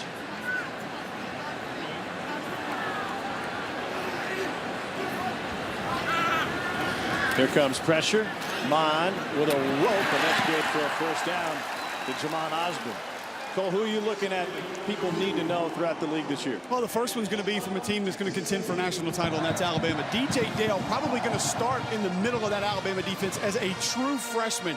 Big, physical, can move. And if you're a true freshman D lineman, even getting reps for a Nick Saban coach football team, you know you got something special. Errol Thompson was the most underrated player in the SEC a season ago, period. Everybody needs to know about the best inside linebacker returning in this league.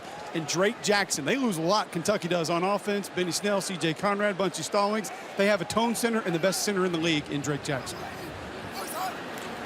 Split backfield. Corbin running behind Baldry. And the one I didn't mention, Tyler Simmons, receiver out of Georgia. When you look at Georgia, not a lot of question marks except for the receiver position. Had 4 guys that caught balls from Jake Fromm last year get drafted. Simmons is the leading receiver, but he only had 9 last year. So they got a lot of question marks, but he could be that Mecole Hardman type. About 6 foot, 200 pounds, lightning fast, probably the fastest guy on the team. Expect him to have a big year. I was at Georgia practice on Saturday. I think Matt Landers is a guy that can take the lid off of a defense. Absolutely. I don't know that he's going to get a lot of touches each and every game, but when he gets opportunities, he could be a game breaker. Lawrence Cager, the transfer from Miami, is a big body on the outside. I think they're going to be just fine. Mond, end zone. Whoa, what a snag! A one-hand interception by the senior, Brian London. He was excited to play on this big stage. He said once the game gets going, you take a hit, the crowd disappears. And a guy who's up as one of the best defenders in the Sun Belt having a chance to celebrate a highlight play. Boy, a little play action in the backfield, but the linebackers are not fooled. They sit back, and Kellen's got to put that ball up a lot higher than he did on that one. The only mistake we've seen from him tonight. Out there this year. Well, this is actually an off year for rule changes, so there's only a couple of rules changes that deal with safety. The first one is targeting. They've added the wording that you need to have an attack visual in the play, not just kind of incidental contact. The defender actually has to be going after the player. Another A&M interception, and the Aggies get their 4th of the night.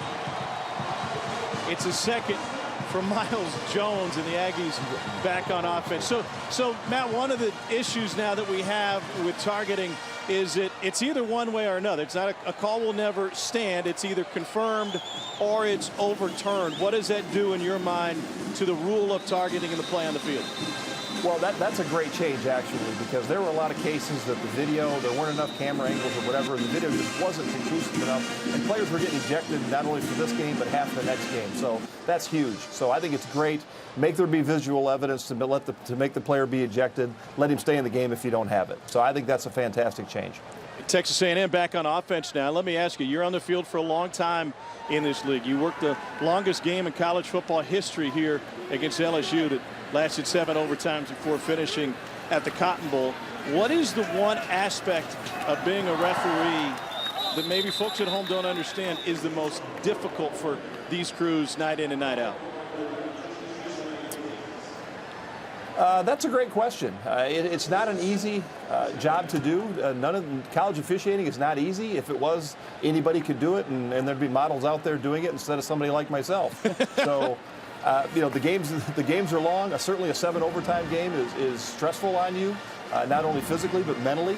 You think about it. The second half took over 3 hours to play last year, so that can be extremely difficult. And in these early games, when the heat is as it is, it can be tough out there. Matt, how about the catch, no catch? What are you guys actually looking for in detail? We saw one with Jay Sternberger in that game you did last year against LSU. What should we be looking for in those really close, the gray area catch, no catch situations? Well, you have to have firm control of the ball, obviously. And the toughest thing to explain is there's a time factor involved. You have to look at a catch, no catch in real time. You can't use slow motion. Slow motion makes anything look like a catch. So you got to look at it in real time. The player just has to have the ball not only to make a football move or an act common to the game, a dive for the goal line or a dive for the first out or something like that, but he has to have it for a period of time. If it comes out that quick, you can confidently say that he never had full possession of that ball. You know, Matt, you know why I like you? Because when Tom asked what the most difficult part about being a ref on the field is, you didn't say dealing with the quarterbacks. You had to deal with me quite a bit. You were one of my favorites, but I always made sure to come to you before the game. I talked to you a little bit during the game. Hey, come on, late hit. What are we doing here? You buttering him up? You know what? I tried to. It didn't work. He was always straight-laced, but I tried to get a couple of those pity calls. Hey, man, you hit me late on that one. I had to explain roughing the passer to Jordan. Yeah, he thought every time he got touched it was roughing, but it's called roughing, not tackling, so you really have to do something. So, hey, Matt, we appreciate you tonight, and we appreciate having you as a resource all season long, not just on our games, but on other SEC games on ESPN Family Network. It's great to see you. Thanks for your time, you too. And we'll see you again Saturday. Thanks. I appreciate the opportunity. It'll be great. On the A couple offense, other number minor- 85. That's a 10-yard penalty from the previous spot. Replay, second down. A couple other minor changes when it comes to rules in the SEC with collaborative replay taking place back in Birmingham. The officials on field will now have a monitor downfield side so they can kind of help communicate with the folks back in Birmingham. That's probably my favorite addition. Seriously, I love that the refs will now be able to communicate to the coaches, most importantly, what they saw and why they decided on certain calls, which I think is the biggest disconnect. And you see coaches raving and yelling on the sidelines because they don't really know why. Now, here's another thing that's new. The SEC has launched a Twitter handle that will answer and address major rules issues that occur in games. Now, take it easy, okay? Every time you see a guy you think jumped off sides, there's no reason to fire away a tweet saying, hey, in the third quarter of Kentucky-Toledo, the Rockets were offside by a half a foot. Okay, they're going to address the major controversial issues to help explain why rules were made, why calls were made the way they were, and hope kind of ease up on the criticism that comes every Monday. Criticism's still coming. I mean, you think Greg Sankey really knew or really anticipated as much as he's going to get? I mean, come on. You start putting refs on Twitter, it's over. End zone shot, and there's a flag. Trying to find Courtney Davis. Jaron Morris, 5'8", 155-pounder from Orange, Texas, Pass interference. got flagged. Defense, number 15. 15-yard penalty. Automatic first down. It's about as blatant as it gets right there. Got to let the receiver have an unimpeded pass to the ball. He didn't quite do that. No, not quite. Preseason third-team all-conference, according to our friends at Athlon. Guys at Athlons have been busy. I mean, they've got 4 different preseason all-conference teams in the Sun Belt. That's going deep. First and goal for Kellen Mond and company. Jayshon Corbin, no gain. You know what I haven't seen yet that I'm a little surprised? The amount of times that Texas A&M has been in the red zone. They really haven't taken advantage of the height differential on the outside. Texas State's corners are 5'11" and 5'9". If you're under 6 foot and you're listed at 5'9" or 5'11", you're probably a few inches short of that. So I'm surprised we haven't seen Kellen take advantage of that height differential, but they did just bring in Caleb Chapman. You're going to see at the top of your screen, number 81 right here. He's 6'5". Hey, I tell you what, that's where I'd go. Freshman wide receiver took advantage of the opportunity with Kendrick Rogers injured in camp. Mond trying to scramble, and he gets down to the 5, and his helmet got ripped off. That can't feel good. Frankie Griffin brought him down and then just took the helmet right off of him. If there's no flag, Mond's going to come out. Oh, yeah. I mean, you're not supposed to do that.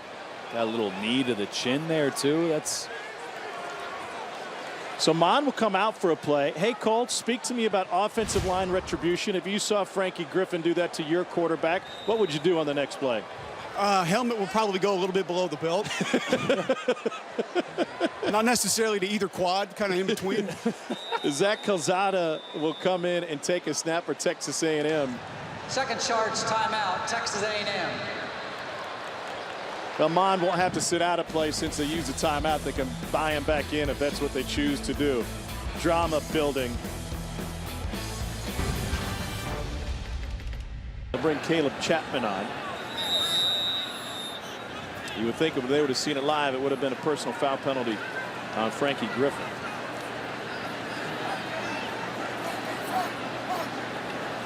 Third and goal.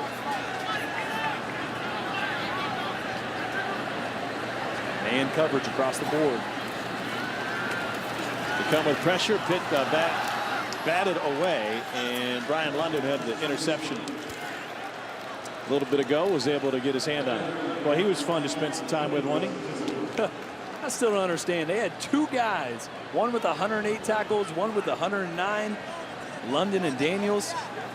It's like, man, how do you do that? 22-yard field goal attempt. Brian London said he was excited when he finally played his first game for Texas State. That was on the road in Athens, Ohio. We said, Brian, there's going to be a few more people there tomorrow night at Kyle Field than there were for your first game. Ethan Small able to punch it through. Now, let's take a look at some news and notes throughout college football in the SEC. We got a big weekend on tap with the Bulldogs of Georgia and a 7:30 start on ESPN, traveling to Vandy to take on Derek Mason's squad. And sad news out of Alabama. Starting linebacker Dylan Moses tore his ACL in practice a couple days ago. He'll be out for the year. Good news at Tennessee. Aubrey Solomon got his transfer cleared. He will play. And offensive lineman Trey Smith has been cleared medically. He is back. Meanwhile, in Fayetteville, Ben Hicks has been named the starter. Cole, let's dial in on Trey Smith, because I saw some really impressive footage from Tennessee's practice the other day. Well, how good is that guy? He has a chance to be the best offensive lineman in college football. Now, obviously, you don't know where he is from a conditioning standpoint and a game readiness standpoint because of what he's been dealing with. But when he is close to or at full speed, he's the best offensive lineman in college football. That's it. There's no debate about it. But where will he be when he comes back? And the reality is, there's not an SEC team that needed offensive line upgrades more than Tennessee. He will set the tone. He'll bring a different energy, a different vibe to that offensive line meeting room. It's a huge get for Jeremy Pruitt. There's other news out of Tennessee late this week. Quarterback Jarrett Garantano has informed the media that we've been saying his name wrong this whole time. Garantano, Why not did he Tano. wait so long? I'm still going to say Tano. It's going to be a hard one to break. His mama call him Tano, I call him Tano. Garantano. Garantano, like the color tan. Garantano. Yeah. He's got some weapons to play with. Oh, my. Absolutely. He's got big physical receivers on the outside. But Cole's right. When you watch them on film last year, Garantano was really good. Excuse me. Garantano was really good. I mean, he had Swiss cheese in front of him. He had nobody blocking for him. They recruited really well at that position. They're going to be young. Getting Trey Smith is huge. I think that's a team that could make the biggest step in the SEC. And Jared Garantano, I can't get it. Garantano, we're just going with it. He's going to have a big year, I think. Hayes fights, White fights for a first down, and he's cramping up a little bit. Can't do it now. Goose gander, it's all good. What do you make of the Arkansas quarterback situation? That's interesting. I was a big advocate when Nick Starkel was here that I thought there was serious competition with him and Kellen Mond. Now, Kellen Mond rightfully won that job, but Nick Starkel's a talented quarterback, so got to think that Chad Morris wants to roll the quarterback out there week one that can run the system the cleanest, make the least amount of mistakes, get guys in the right spots, execute the offense. Ben Hicks threw for 9,000 yards already in college. He's played a lot of football, not at this level, but he's a good player. I got to think, though, personally, I think at some point in the next 4 or 5 games, we're going to see Nick Starkel. And keep in mind, Nick Starkel was still here in College Station during the spring. Yes. He didn't go through spring football with the Arkansas Razorbacks. I agree with Jordan. Nick Starkel's going to be your starter in Fayetteville before the end of the season. 4-man rush on 2nd and 10. Travis Graham takes it to midfield. Tell you what, one thing Gresh Jensen's doing a really good job of is, as Jake Spavital tries to evaluate his quarterbacks, is he's had a lot of pressure, and he's doing a good job of trying to buy time and keep his eyes downfield. Yeah, he's made some mistakes. He's thrown it to the other team a few times, but he's doing a good job of fighting through adversity, keeping his eyes downfield, and making plays when the pocket breaks down.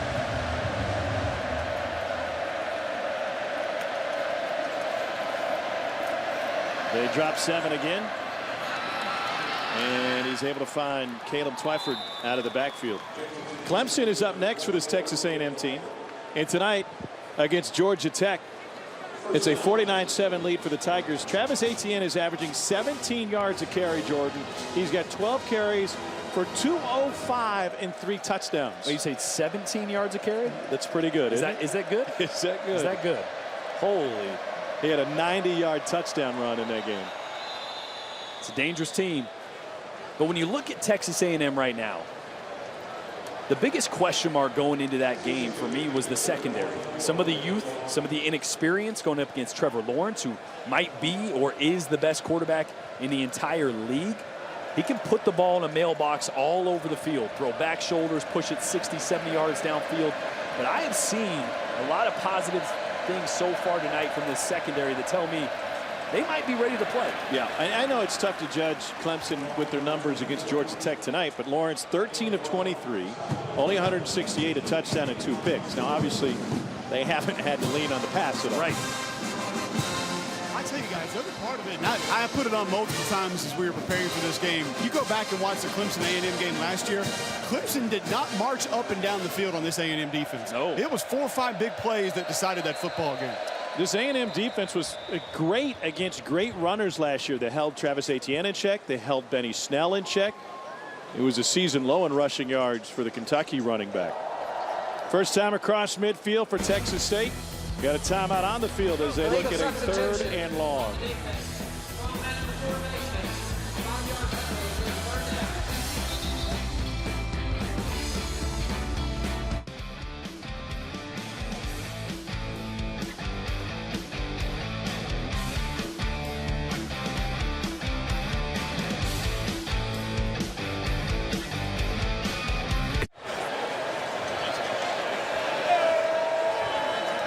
And welcome right back. 3rd down after the penalty.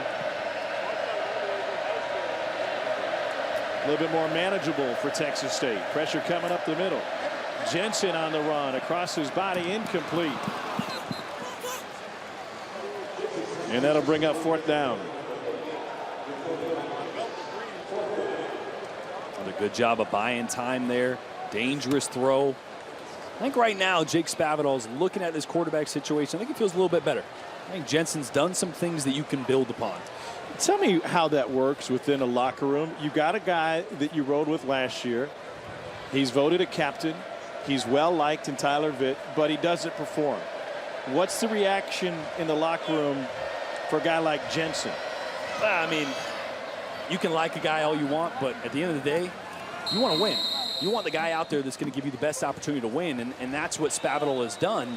Vitt had the locker room, but wasn't as talented, so he wanted to give Jensen an opportunity to win this team, and I think he's doing that right now. It may look ugly at times, but I think he's winning this locker room and this team over. Don't look at the scoreboard, but they're doing some good things tonight that they can build upon.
Well, last night they changed midnight yell to about 10:30. They still got 35,000 to come out for one of the great traditions in all of college football. And the 12th man rewarded tonight with a dominating performance for Texas A&M, the 12th ranked team in the country. Kellen Mond is still in there, quarterback. Does that surprise you? Yes. For how much he's been on the grass tonight, I'd get him out of there. 31-0. Seen a lot of good things out of him, but obviously this offensive line is still working through some communication issues. I'd get my young guns in there. I'd get Zach Calzada, the true freshman, there as soon as possible.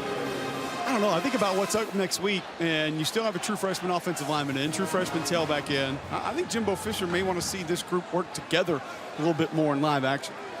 2nd and 3. Question for you, Cole, after this play. Isaiah Spiller is in a tailback. So they've gone second string there. Spiller's got a first down. He's got more. He's in a foot race now. Can he win it? Spiller pulling away to the 30, 20, 10. And he went airborne to try and get in, but he's dragged down just outside the 1. That is an 86-yard sprint. And finally, Jayshawn Waddy caught up to him.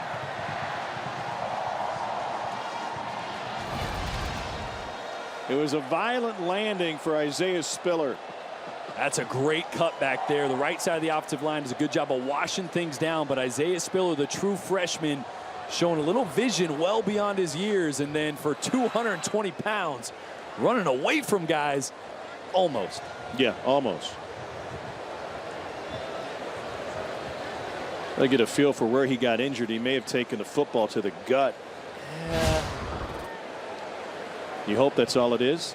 He might just be a little gassed.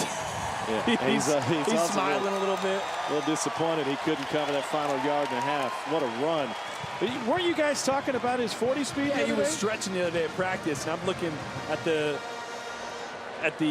his list of height and weight. I'm like, 220? I'm like, what do you run, a 4.7, 4.8? Because he's thick. You know, just messing with him a little bit. He's like, oh, come on. I'm a 4.4 guy. I'm like, please. He goes, okay. That is, maybe mid 4.5. That is tied for the 3rd longest run in Texas A&M history for a guy who was a Houston Touchdown Club, Houston Offensive Player of the Year last year as an Under Armour All-American. They put the ball at the 2. And Texas State trying to get beefy.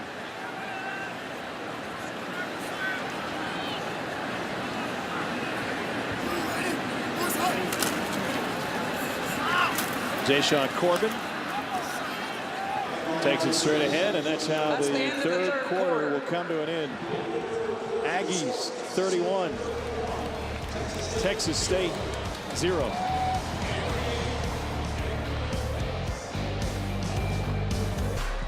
Jimbo Fisher has talked about A&M becoming a national brand, and to do so, you need elite wins, and they'll have another crack at Clemson next week. Almost got him here at home last year. They'll go to Death Valley Saturday afternoon. Both teams will get a couple extra days off. Clemson in action tonight at home. Fade route, caught, Javon Osborne. Touchdown, Texas A&M. And right now, Kellen Mond is hotter than a Popeye's chicken sandwich. There it was. I kept saying, I wonder when they're going to take advantage of the height differential on the outside. Jamon Osmond, 6'2". Jerron Morris, number 15 there, 5'9". And did he come down with it? Oh. Well, you got to have firm control of the ball here as we look at it. The ruling on the field is a catch for a touchdown. The previous play is under further review. Does he have, I mean, I think it may not look pretty, but sure, at points through here, before it goes all the way to the ground, right? I mean, he's got control of that. See that in his hand? I mean, and then there, right there is when it finally moves. Yeah, I think that last move is what's going to get him. If he had it trapped against his thigh the whole time and you didn't see it juggle, I think it probably would have stood. See, right? Okay. Yeah, I think it's when he gets on his back almost. And it spins right there. All right, we got Matt Austin back in Charlotte, and he's watching this. Let's bring him in to get his interpretation. Matt, what do you got? Catch or no catch? And specifically, what are the replay officials looking for in this scenario? Well, first off, I agree with what you said. I don't think it's a catch here, but you just have to look for firm control. Does he control it all the way to the ground while he was still in bounds?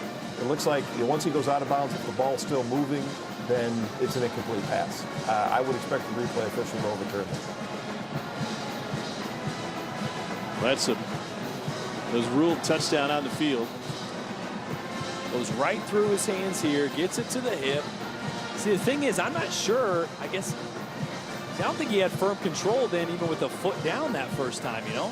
Hey, credit Jerron Morris to come in with that left hand and knock the thing loose from the backside. You know what? Zach Spavital was saying, he's like, you know what, when you're that short your whole life. After review, the ruling on the field is confirmed. Touchdown. Wow. Yeah, they confirmed it, Matt. So how about this? You start the year 0 for 1, bud. Interesting. Yeah, not a kind of an auspicious start there, but what do you think they saw, Matt? Yeah, that's a great question. What do you think that they saw to confirm that? The only thing I can think is that when he had it pinned against his leg, they considered that control. Gotcha. And the ball was still in bounds. Well, if we have any further questions, we can always send a tweet. It's 38-0 A&M.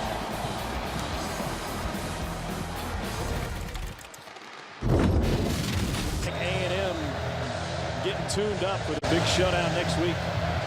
3:30 Eastern in Death Valley. And it's just part of a murderer's row schedule for this Texas A&M team that includes the top 3 teams in the preseason AP Top 25. It's going to be the 4th time in college football history, with South Carolina also doing it this year, that a team will have played against preseasons number 1, 2, and 3. Missouri in 1975 opened on a Labor Day Monday in Birmingham against Bear Bryant's team. They blew Alabama out. They went from unranked to number 5 in the country the next week. And the only team that faced a schedule like that finished with a winning record.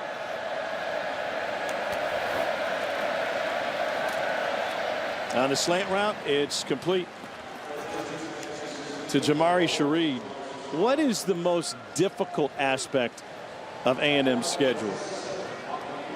I think it's just the mental grind. I mean, when you look at facing those types of teams, you think about the physical toll that is on your body. But there's a certain level of mental focus that's required in those weeks that, you know what, you'd like to say it's not, it's just different. It's different on your mind, the amount of preparation, the mentality, the mental space you have to be in. So it'll be as much physical as it is between the ears for Texas A&M through that stretch. Tom, I think it's the close. I've never seen a close like that in college football history.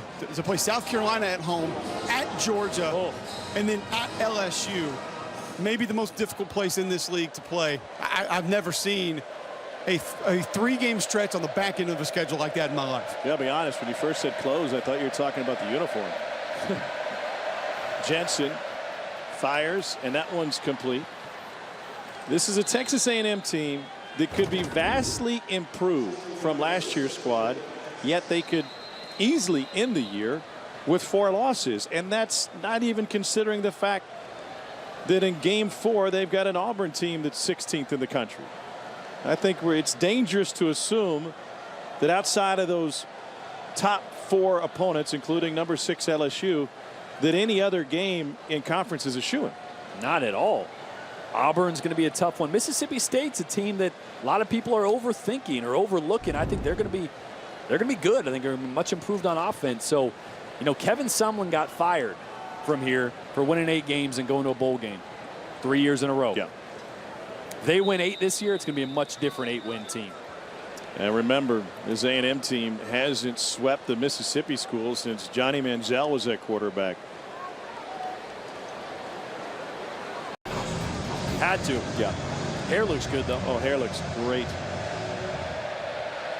38-0 Texas A&M. Aggies trying to hold on to this shutout. Ball was tipped coming out, I think, and way out of bounds, but no whistle came. Caleb Twyford, it'll be a loss of 3. Man, it's good to see a healthy Michael Clemens out there. He just drove 1 or 2 guys back about 7 yards into the face of the quarterback. It's going to be a big part of this defense, especially this front 4, being able to create pressure without bringing an extra guy and leave those defenders in coverage to face Trevor Lawrence. Clemens gets a breather here. He's 6'5", 270. Chris Jensen lets it go incomplete. Trying to get it to Jamari Shareed. You know, Clemens isn't your twitchy, bend and rip edge guy, kind of like a Brian Burns at Florida State last year or a Tim Hightower at Alabama a couple of years ago. But he's big and bulky. You mentioned 270, so you know he's going to be able to hold up against the run. But he does give you an edge presence in the pass rush. And if A&M can just get a little bit of that with what they have in the middle of this defense, they're going to cause a lot of problems for quarterbacks.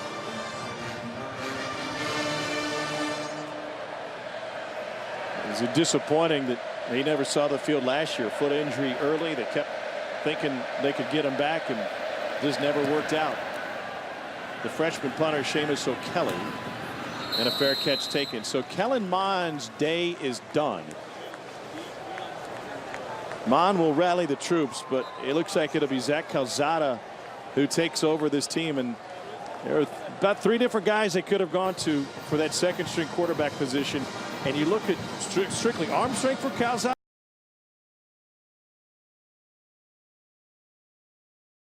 He separated himself from nearly every other quarterback Jimbo's ever coached. Wasn't that amazing? We're asking him just about the skill set of Calzada. He goes, man, as far as arm talent, he goes, there aren't many that I've ever coached that have better. He goes, you know, maybe Jamarcus.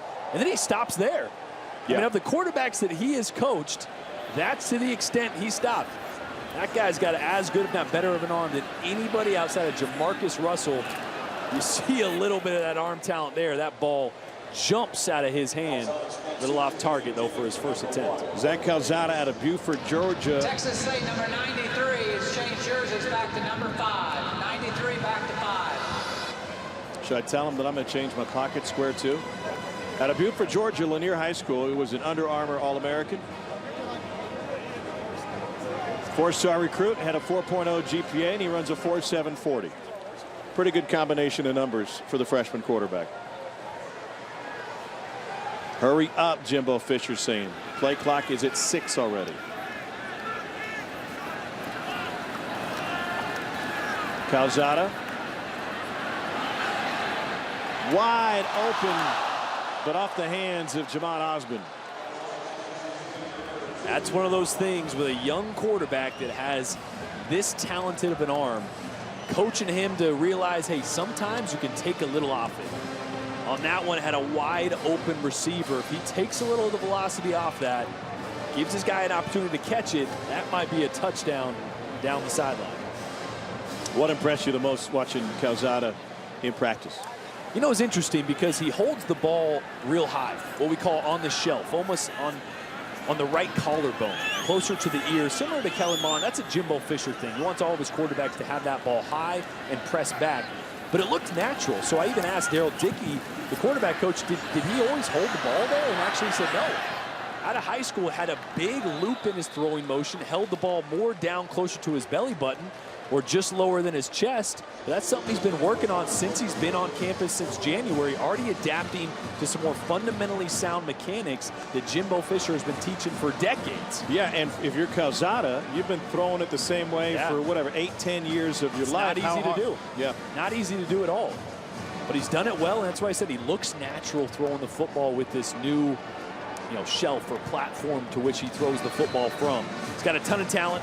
He'll catch up. He's swimming a little bit in this offense right now, but he's going to be a really good quarterback down the road for Texas A&M. Braden Mann set 3 different NCAA records in punting last season. Then he gets it away to Jeremiah Haydel, who stumbles backwards after taking the fair catch. It's a 55-yarder for Mann, who set an NCAA record with 50.98 yards per punt last season for the Aggies. Junior from Florence, Alabama, the first non-native Texan to be named the 12th man since Matt Moore of Anchorage, Alaska, 1997. White, a former walk-on coming out of Florence, had a serious leg injury late in his high school career, only had Division II offers, found an opportunity to walk on here at Texas A&M, and he was honored with the number 12 late in fall camp. He's in there at middle linebacker now. Caleb Twyford with the carry, only picks up a yard. If you weren't familiar, that's a tradition that dates back to the Dixie Classic to cap the 1921 season, with student E. King Gill came out of the stands and stood at the ready. Was never needed in the game, and we got our history lesson on Center College last year. Over at Kentucky. That was a major upset for Texas A&M against that former 1920s, 1930 powerhouse center. Out of the backfield, it's Jamari Shareed. He's taken over for Cullen Gillespie, who turned into a 7th-round pick for the Texans. Unbelievable. He was a pretty special talent at fullback. He was athletic, could block, embodied everything you want that 12th man to, both on and off the field. So such a special legacy that is. And White, big shoes to fill. Academically, he's on his way there. Graduated this summer with a business degree. Only a junior in football age. And a big hit in the open field on Caleb Twyford. No gain.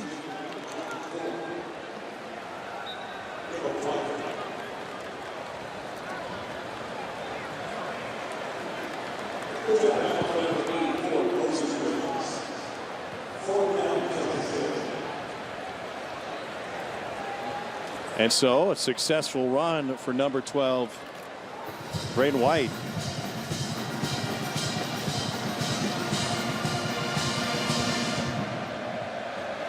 Seamus O'Kelly's 7th punt of the night.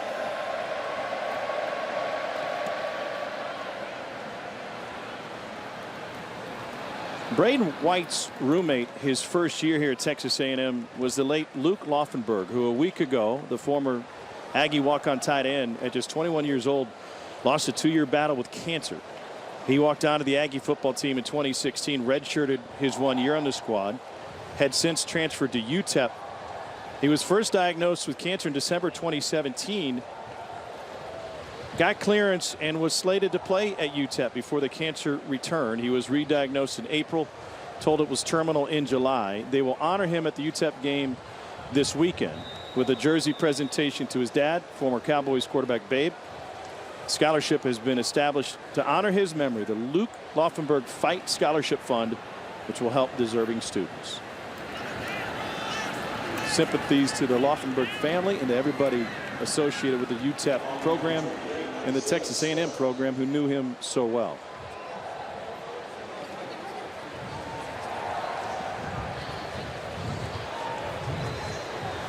Aggies getting deeper into the roster now. Isaiah Spiller taking the place of Jashawn Corbin in the backfield. And Zach Calzada, the true freshman quarterback, looking at a 2nd and 3. Spiller gets dragged down behind the line by Malik Alley, senior from Tyler, Texas. You'll notice 2 tight ends still in the game. Such a focal point of this offense last year with Jay Sternberger, having Baylor Cup, the most highly touted tight ends in the entire country, go down early this fall camp. That position is still in question. I think just 3 targets tonight total for the tight end. 2 catches for Beal, none for Jalen Weidemeyer, the true freshman. Interested to see how that position pans out, how they end up utilizing it.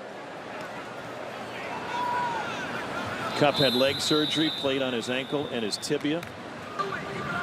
Timeout, Texas A&M. Heading into the opener last year, Jay Sternberger had no catches. Ended up setting school records for a tight end in catches and touchdowns. Got a timeout here at Kyle Field. And they're able to rest their starters and get some work in for some of the reserves prior to headed to Clemson, South Carolina next week. And Calzada, the freshman, fits it in a tight window. Jalen Weidemeyer fit that right into the dime box post office box. Finally, Weidemeyer getting involved here in the passing game. He's really that tight end that's going to fill the shoes of Jay Sternberger and be able to stretch the field. And did you see the ball come out of Calzada's hand? I'm going to say it every time he throws the football. It's impressive. What can realists, and they're not going to lean on him, obviously. No. They got Kellen Mond, but what can be expected from a freshman quarterback in Jimbo Fisher's system? I mean, he's got all the physical tools, so really the biggest hurdle is the mental side of it. Because, again, that quarterback is asked to do so much in protections, pre-snap adjustments, audibles at the line of scrimmage, check with me's. There's a lot for a true freshman to take in. He's got all the physical tools. It's going to take a while for him to catch up on the mental side of it. He's 2 of 5 for 19 yards so far tonight.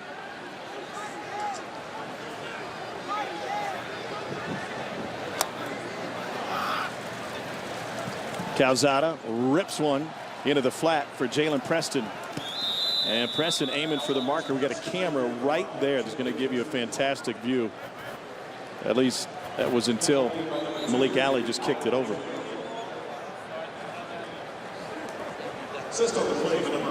at that. That'll tell you whether or not he picked up a first down. Here we go. This is a great toy. Out of bounds there, but watch. Right in your living room. Hello, right Malik Alley. They got to pick that thing up and move it every time those sticks move. Able to find more room on the edge. You know, Jordan, you mentioned the mental part of playing quarterback for Jimbo Fisher. I was on the field with Damian Craig, his wide receiver coach, who played quarterback for him at Auburn before the game. And Damian said the hardest thing about playing quarterback for Jimbo are the things that he sees. He said, you'll come off the field and Jimbo will tell you what 2 different receivers did on one play, and you'll say, there's no way you saw that. I was eyeballing 83. How could I see 16? It doesn't work that way. He said, but Jimbo has a way of just seeing everything as it develops on the field. Calzada trying to go right back to Rashad Paul. How would you describe Jimbo Fisher's practice style as a coach as it relates to quarterbacks? Boy, I tell you what, he's on you. Yeah. I mean, he is on you. He expects perfection. He really does. His standard is no mistakes. And if you have a mental mistake, if you line up wrong, have the wrong read, he lets you hear it. But that's how you get better. I mean, complacency is not in the vocabulary for Jimbo Fisher, especially with his quarterbacks. That's what I love about Kellen Mond's development. He's become much more of a vocal leader on the field at practice. He's taken some of the onus of yelling and keeping guys in check off of Jimbo Fisher's plate, and that's not his wheelhouse. He's not a guy that his personality lends to that. There's a couple things Jimbo Fisher seems to really like in football players. One of them is to be coachable. Damian Craig, his wide receivers coach, was his quarterback at Auburn and was sensational. Cole has Jimbo, because you're on those Auburn teams, has Jimbo always been like that as a quarterback coach? Always. He's always been hard on him. He's always pushed him. Always been a very, very tough guy to play for, because the expectation that we talked about, mentally, physically, he's going to challenge you. On 3rd and 6, Calzada has it tipped at the line of scrimmage, and that'll bring up 4th down. I mean, not all those guys liked him, Tom. I mean, he had guys that played for him to tell you straight up. They didn't like him. They didn't like playing for him. But he'll get the best out of you, and he'll put you in situations to be successful. Did they eventually like him? I mean, some of them do, some of them don't. I mean, hey, I might have a coach or two in my past I don't really care for. Yeah, we've heard that. You know, I was going to say, though, sometimes those ones you end up not liking for whatever reason, those are the ones that got you better the most. Because you want to prove them right or prove them wrong. You have a chip on your shoulder to prove them wrong. They are always on you to try to get you better. So Jimbo definitely, at least not anymore. I don't know what he was like playing for him, what, 20 years ago when you did, Cole, but 18. Okay. But I mean, he flirts that line of being hard, but the guys love him. The guys absolutely love him.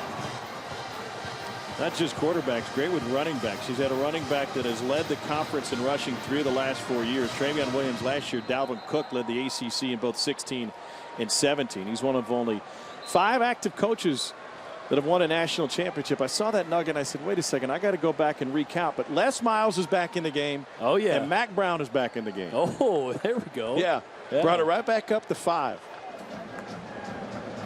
Mac's got a big one to open up the year. It'll be a big one. South Carolina. Big one for South Carolina, isn't it? Yeah. Real big one. An interesting matchup between Mac and Will Muschamp, who was head coach in waiting at Texas. I think we're going to learn a lot about. Number 5 for Texas State had changed jersey to number 93. Number 5 to 93 for Texas State. They got more wardrobe changes than Taylor Swift in concert. More than Cole in his shoes in a game. Yeah, how many pairs today, Cole? 3? I'm just working on 1 today. I'll have another pair Saturday night, though. South Carolina is one of those teams that I think they got a chance to surprise some people. I put out my quarterback rankings today, and I had Jake Bentley in the top 5. Had him at 4. A lot of people don't agree with that. I think he's a heck of a quarterback. I think there was a lot of injuries around him last year. They're healthy. They're more talented than they've ever been on both sides of the ball. They got a chance of stealing a few games that you might not think they have a chance in. When we talk quarterbacks with you, a lot of times you try to judge quarterbacks in a vacuum. What would this guy be in this program? How would he be within the scope of this offense and with these weapons? And the fact of the matter is, though, Jake Bentley doesn't have as many weapons as everybody else. Totally. He doesn't have the time that others have. So he tries to force plays, and that, to this point, has probably been his biggest downfall. Absolutely. You watched him last year. He tried to put a cape on every single play, and frankly, he's not that good to be able to do that. There's only a few guys that can put a cape on and hit 50-yard bombs. Number 93 for Texas State. Switching out is going from number 5 to 93. What is going on? And how are they? Jerseys aren't that easy to change in and out of. Just leave it on. 93 to 5. 93 to 5. He's going to need an IV just from changing jerseys. Those it's going to be things gassed. are not easy to get in and out of. You know what, though? 93 is usually the big one. So maybe that one's a little easier to slip on. Unbelievable. Jeez. So you were saying. So I don't even know what here's I was my saying question. Will Jake Bentley take care of the ball better this year than he has in years past? Yes, he will, because they're healthier and better on the defensive side of the ball. I mean, last year they were down early in so many games. They had so many injuries around him. He tried to do everything. He won't have to do that this year. I think they're going to be better on both sides of the ball. He's healthy at receiver. They're talented at receiver. And there's 2 guys in this conference that do more than anybody at the line of scrimmage, Bentley and Jake Fromm. And they're both really, really good at it.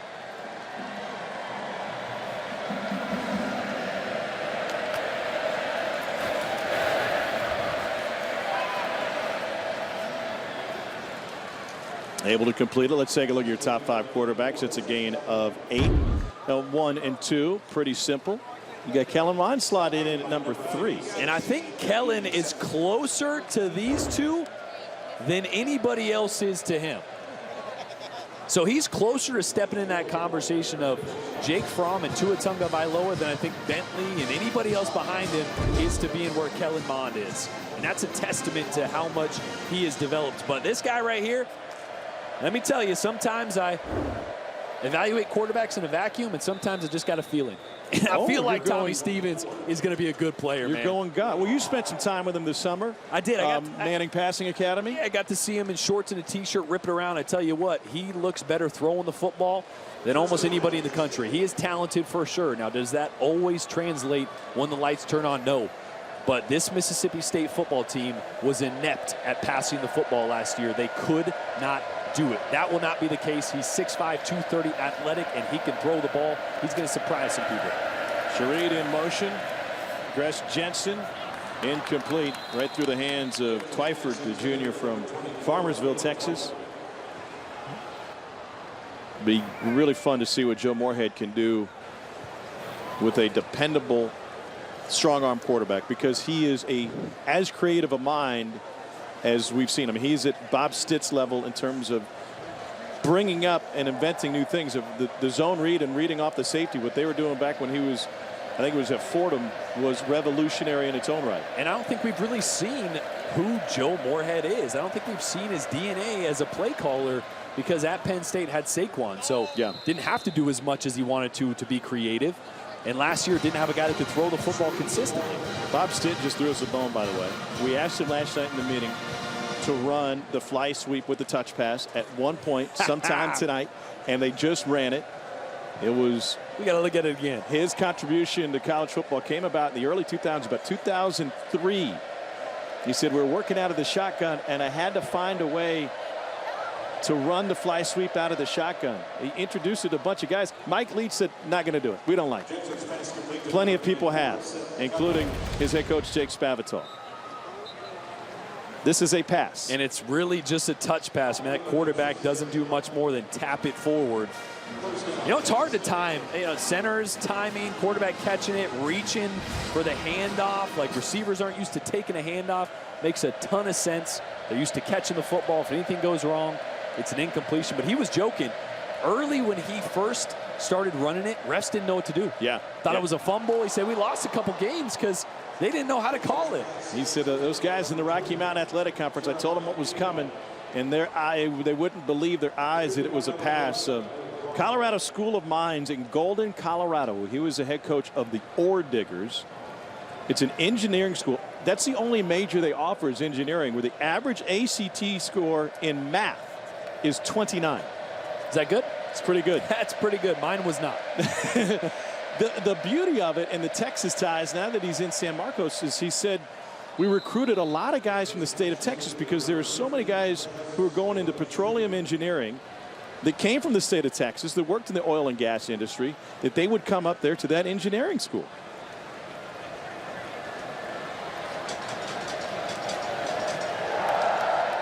Some good late game reps here for Jensen, running the 2-minute drill.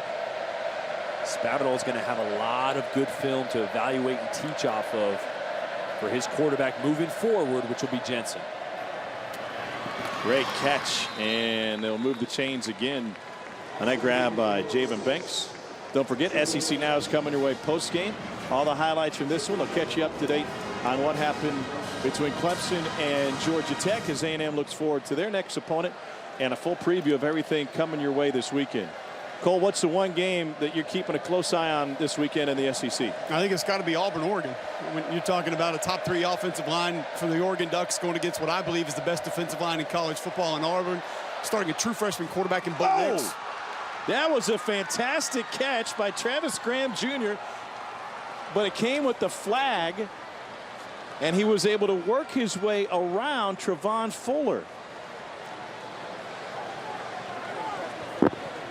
27-yard touchdown catch from Gress Jensen.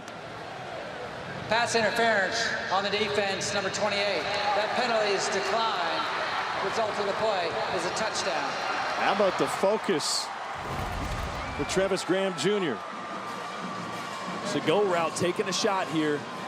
gets behind the defender, throws a little late, so it's a little behind, and sometimes those work out best. See the corner turning late.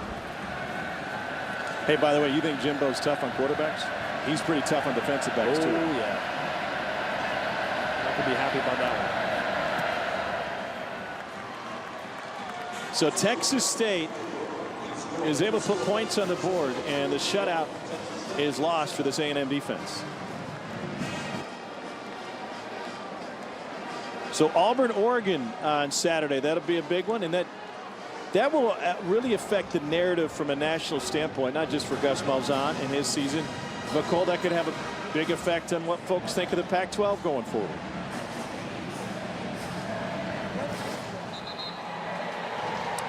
How about you, Jordan? Cole's changing his shoes. You know? Cole's finding that 93 jersey right now. So where is that thing? Back and forth. 466 yards of offense for Texas A&M tonight.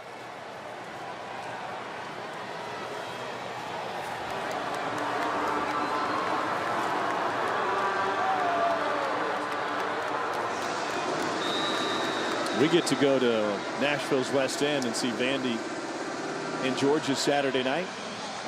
Be exciting to see what Georgia has in store with some changes offensively. Who can step up at wide receiver? Also, and Vandy's got the big three coming back. Yeah, I was going to say this is going to be a test for Georgia. I mean, Vandy's got three guys, a tight end, a running back, and a receiver that could all play at any school in the SEC. They're talented. Be interesting to see who. Free kick out of bounds on the kicking team, number 14. By rule, the ball would be placed at the 35-yard line. First down. We'll find out who the starter is going to be for Vandy, whether it's Riley Neal, the transfer from Ball State, or Deuce Wallace. Do you have a feel for that? Yeah. For some reason, I'm thinking the later it goes, I'm thinking it's Deuce Wallace.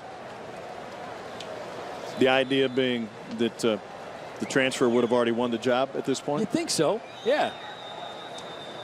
But who knows? Vandy could throw a curveball last minute. I think maybe we'll see both. Derek Mason was asked, hey, who are you going to play at quarterback? Who's going to get the start? And he just flat said, I'm not telling you dudes. And he might not tell us sitting down there.